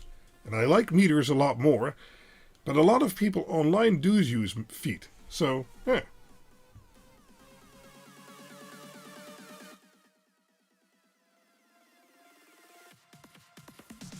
Well, the Americans are a big part of the world, and they have this weird system where they have feet and inches and stuff like that. And, you know, I mean, these pins are spaced 2.54 millimeters apart or 1 inch. So it's kind of bleeded together. I like meters and stuff more, but I get that there's a lot of American viewers who don't know what meters are. So, yeah, anything under 10 to 15, 16 feet or 3 to 5 meters, you're going to be fine. There's no change with the current board versus the previous boards and stuff like that. That's all going to work just fine. It's just if you want to run a really long data cable or have really long cables with data on there, you need to adjust that resistor to basically condition the data signal for the cable situation you have. And well, as I said, people who know how to solder, just change those resistors, you're done. And people who can't, I'm trying to make these boards available as cheaply as I can, so then they can just use one of these boards per output that needs the change basically, and adapt it to the kind of cable they're running. That's it. So that's what I've been working on the past few weeks, and I wanted to have these done as soon as possible, because at some point there's people who are going to be running into this issue, and then I basically want to have a solution for them. So yeah. These boards will do more. They will also work as a data booster, as kind of the name implies. So if you have a 10 meter cable already, and you need to go another 10 or 20 meters, or feet, or whatever, you can plug in one of these boards, especially if you're running 12 volt or 24 volt LEDs. This board should be suitable up to 48 volt, but that's still being tested. And then it'll basically receive the data signal and send it out again with a higher power than it received it. So you can actually use it as a data booster, basically. It also does some reconditioning, so if the signal that comes in isn't perfectly clean, it'll try and clean that up and send out a clean signal again. And even if you're switching cable type in between the run, well, that's why the selector is there. You can select what kind of cable you have on the outgoing side. And another function, that's what I actually originally developed this board for, is you see these big terminals over here. That is where you can screw in some bolts. And I have an old version here. This is an older prototype. Now basically you can screw in an M3 screw and then have a nut on the bottom, and then use those fork style connectors. And I don't think I have, oh, here's one. You can basically use these fork style connectors to, let's see here. Well, this is already improved on the new version. That's why we do lots of prototyping. But you can basically slide this under here, and then you can power inject in the middle of a run without having to solder there. Because basically you just have a nut and a screw, you put in the fork connector with your power injection. Power injection goes both ways. And yeah, that way you can power inject without having to solder in the middle of a run, basically.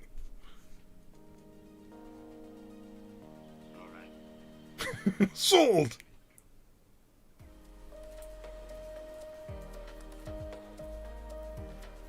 Oh no, what are centaseconds and kiloseconds? What? No!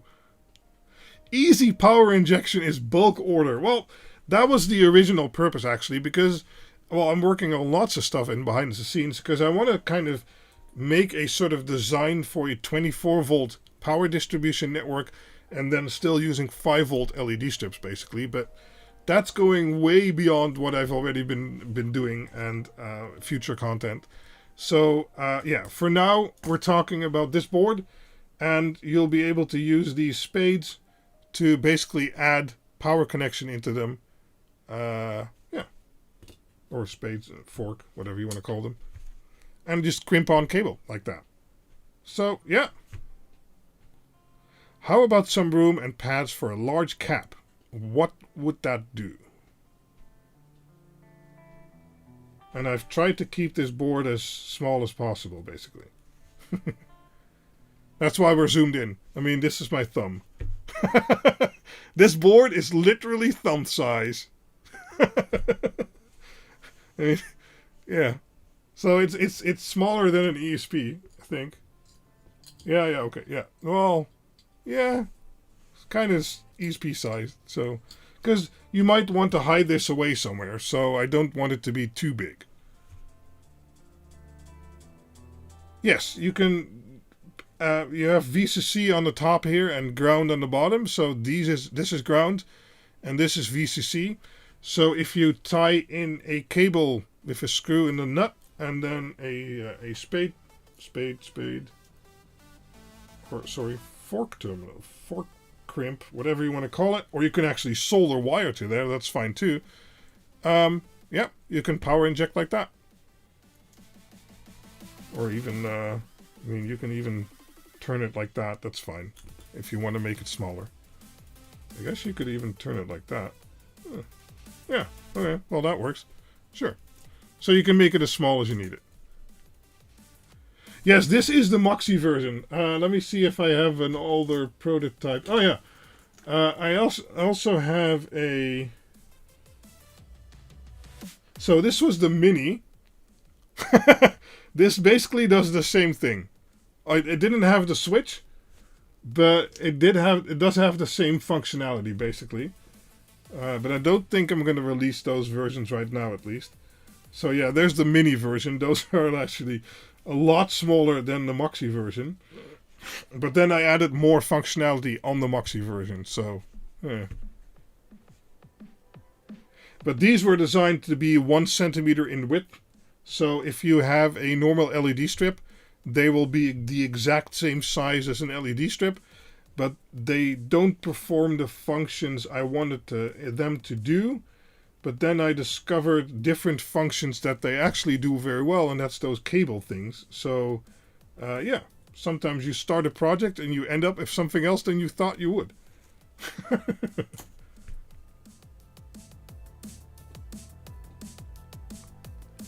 If you would use a bit longer bolt and nut than the mount fork ring, you can inline them. Okay. Oh yeah, if you use a bit larger one, but I think you can already inline them because these terminals are connected to ground and pins are connected to the same as this one and this one. So even if they touch, that'd be fine. You just don't want to touch data, and that's why the back is completely clear, because then you can have the nut and the fork terminal on the back, and on the top you're only going to have the screw. So you don't need that much space, basically. So all the space is used on the back. Will there be a version for clocked strip? No, I don't think so. You can use 2. That should work fine. Because there is a whole level shifter circuit and stuff like that on here. For power injection, you'd still only need 1. If you want power injection and data boosting, you would need 2. But the main use case for this is going to be 12 volt LED strip and LED pixels basically. And especially people using 2-wire and 3-wire cable that have ground next to it. Because if you don't have that, if you have like 2-wire power and then just a separate data cable, you don't need these boards at all. You can still use them for power injection, I guess. But other than that, you don't need them. Oh, it was an answer to an earlier question.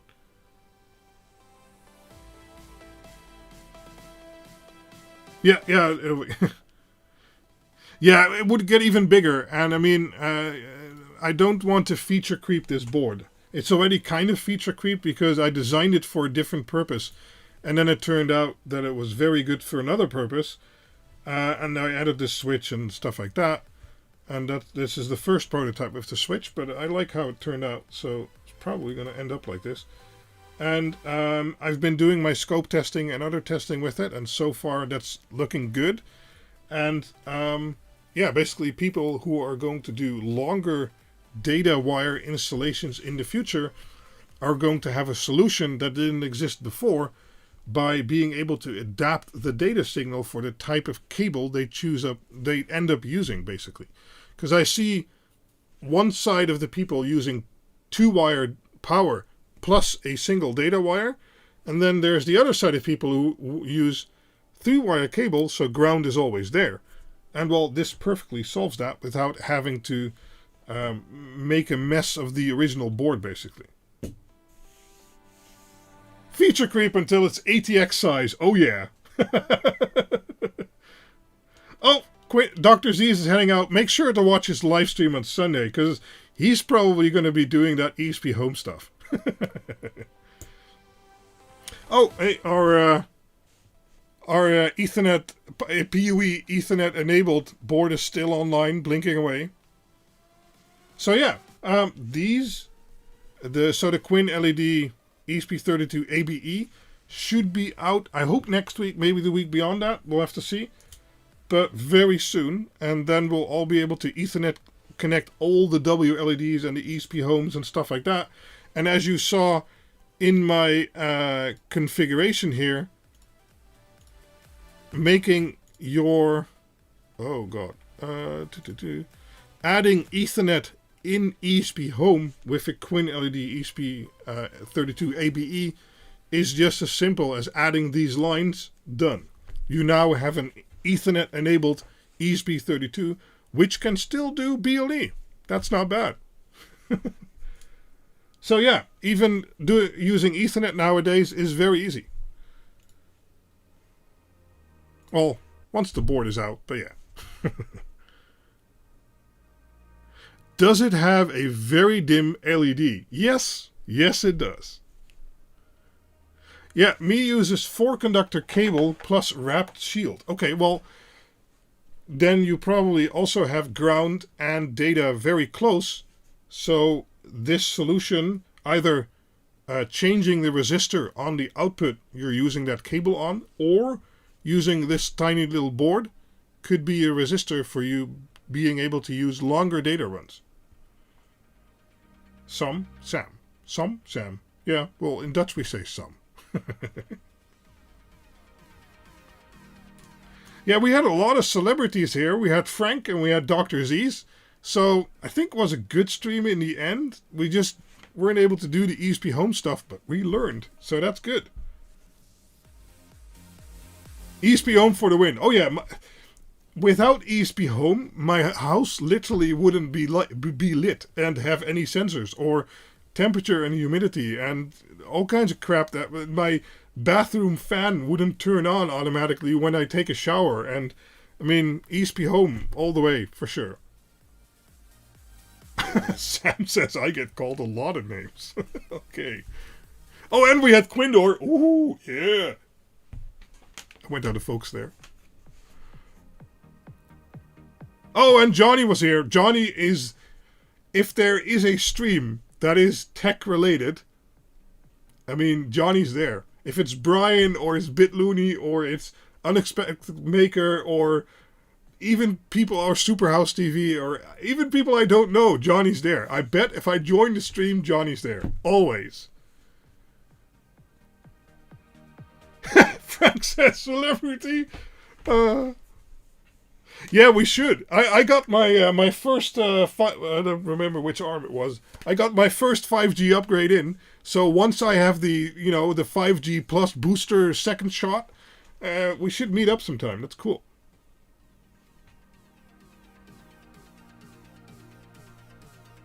This board would also work with double sockets for barrel connectors. Yeah, I don't know barrel connectors. I don't use those much myself because you're very amp limited. Aircookie's here. Oh, more celebrities. Oh no, I missed most of it. Yeah, we were just on the way out. We did WLED web browser flashing like really at the beginning. Oh, Emil Bart got his upgrade too. Oh, and Frank is getting his shot on Monday. Cool.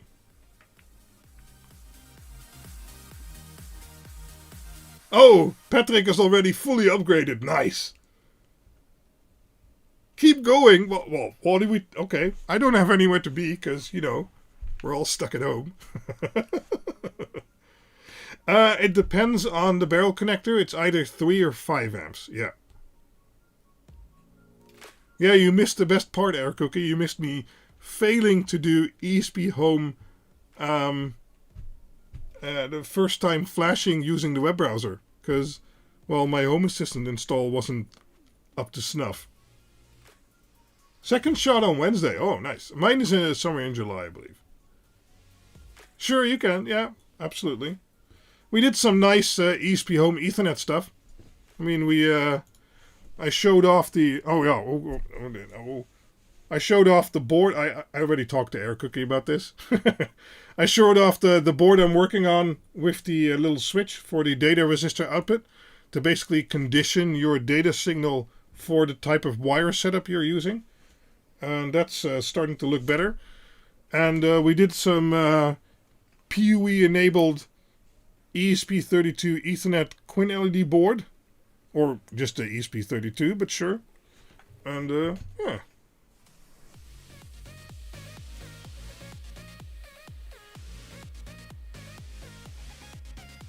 No VAC appointments right now. Okay. Damn. Well, I believe you're a bit younger than us. And I also...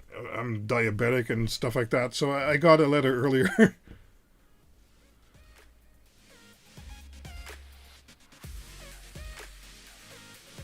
Cool. Oh, lots of people getting shots now. That's good. Just finished installing my Uno V2 on my office. Thanks all, Quinn and WLEDs. Awesome.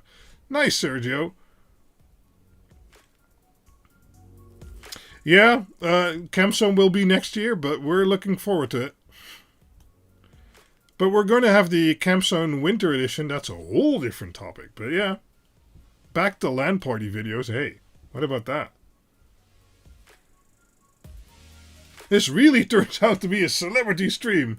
Lots of home automation-related celebs in the chat. And right, Mr. Run As is here as well. Who's Mr. Run As? CamZone, oh yeah. Never been there. Well, should have at least have to come visit.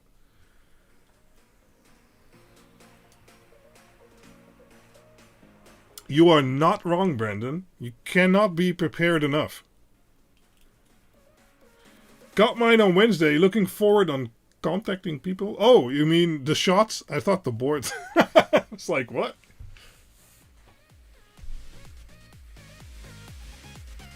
So I've been trying some new designs on these new boards now that we're looking at them again. Do you guys like that the ground is always in white? Because the new QuinLED boards also have that. I don't have one here that has it already.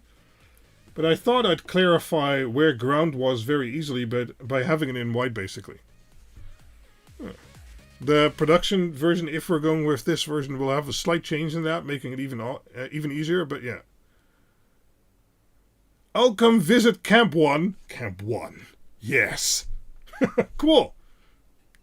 Well, the normal CamZone will be hopefully next year once all this crap is done.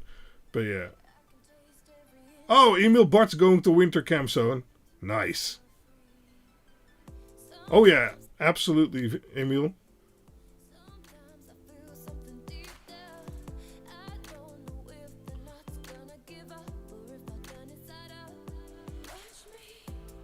Yeah, that's one thing. That's a good one, Remco. We tried flashing the normal version to a Ethernet QuinLED, but of course it was the normal firmware. But as I said then, it's probably a very easy addition to make a drop-down box to select the Ethernet or the non-Ethernet version.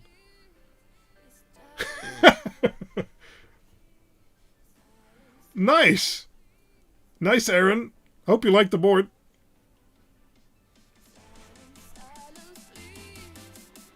Hey, now we're really having a hangout chat, like everyone's here.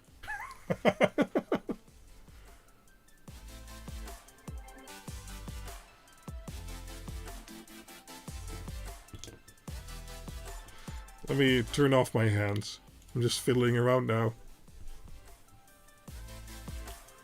Right, so let's give it another 8 minutes, then it's 11:30 over here. I think that's long enough. Do we have one final question that is, the question of the night?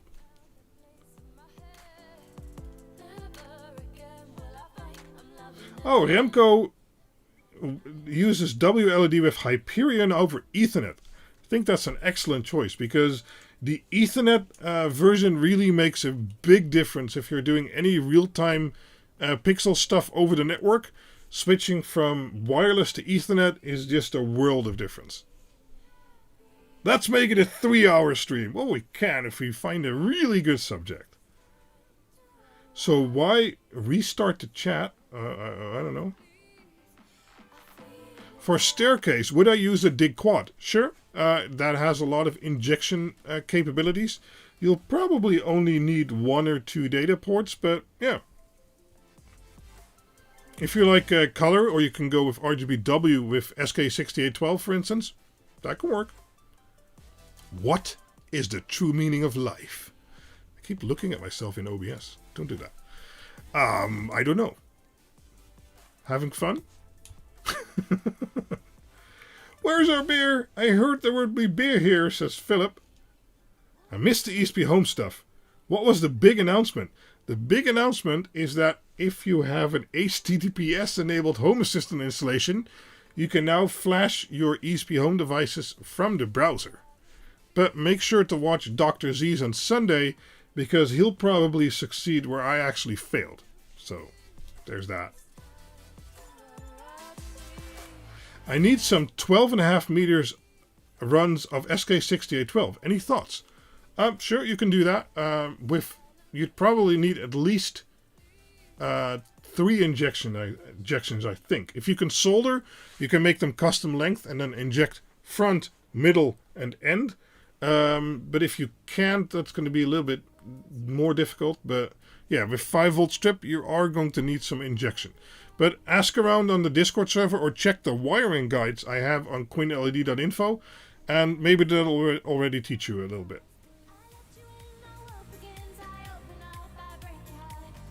Marking ground white is a good idea. Nice, thank you.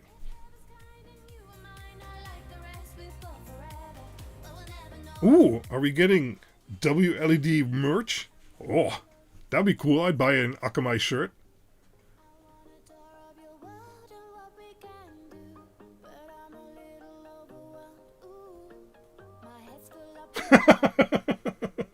Oh yeah, everyone wants the shirt now. That's cool.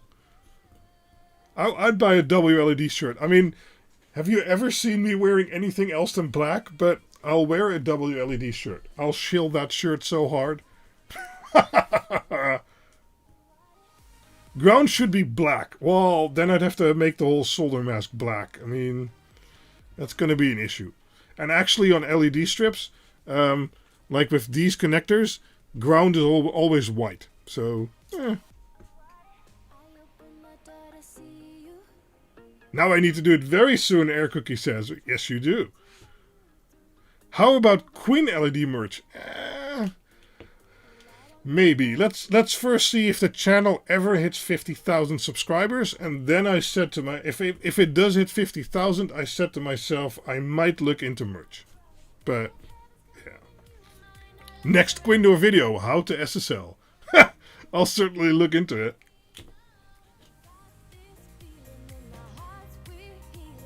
Barry wants a QuinLED shirt. Well, my logo really sucks compared to that of WLED though. Just frame the WLED shirt for above your bed. Just put LEDs above your bed. What happened to your e-scooter? Does it still run the lights? Absolutely. It's working perfectly still. I haven't run it that much, again, because of COVID and stuff like that, but I actually use it around town to go to shops, and, well, we don't really have shops, to go to the snack bar, and it's worked perfectly so far.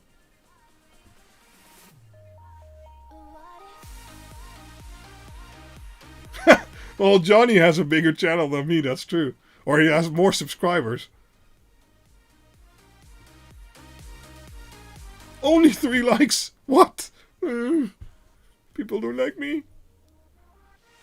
Well, if they were watching the ESPhome tryout, I guess I can understand.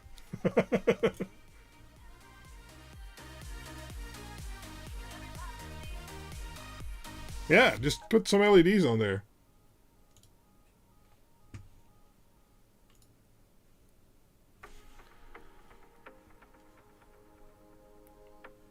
Oh, cool. Brendan can do some merch, I guess. I don't know.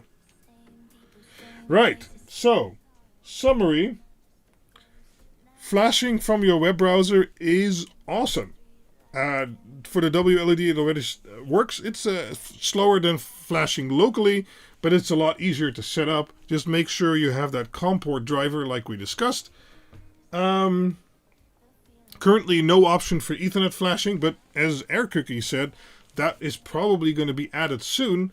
Flashing ESPhome through your web browser is now also possible, but then you need an HTTPS Home Assistant installation, which I did not have. Watch Dr. Z's on Sunday for that.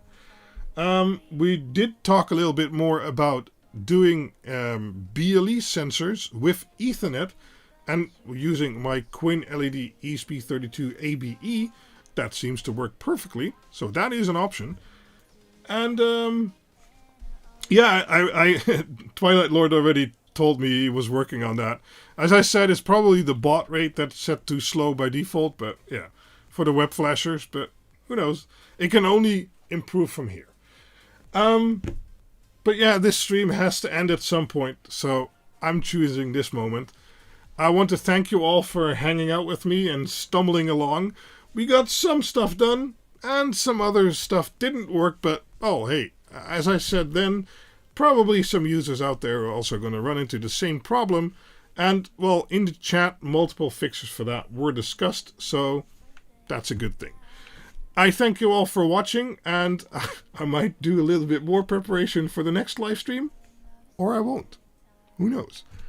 And well, I hope to see you guys back in a next video or live stream. Bye-bye.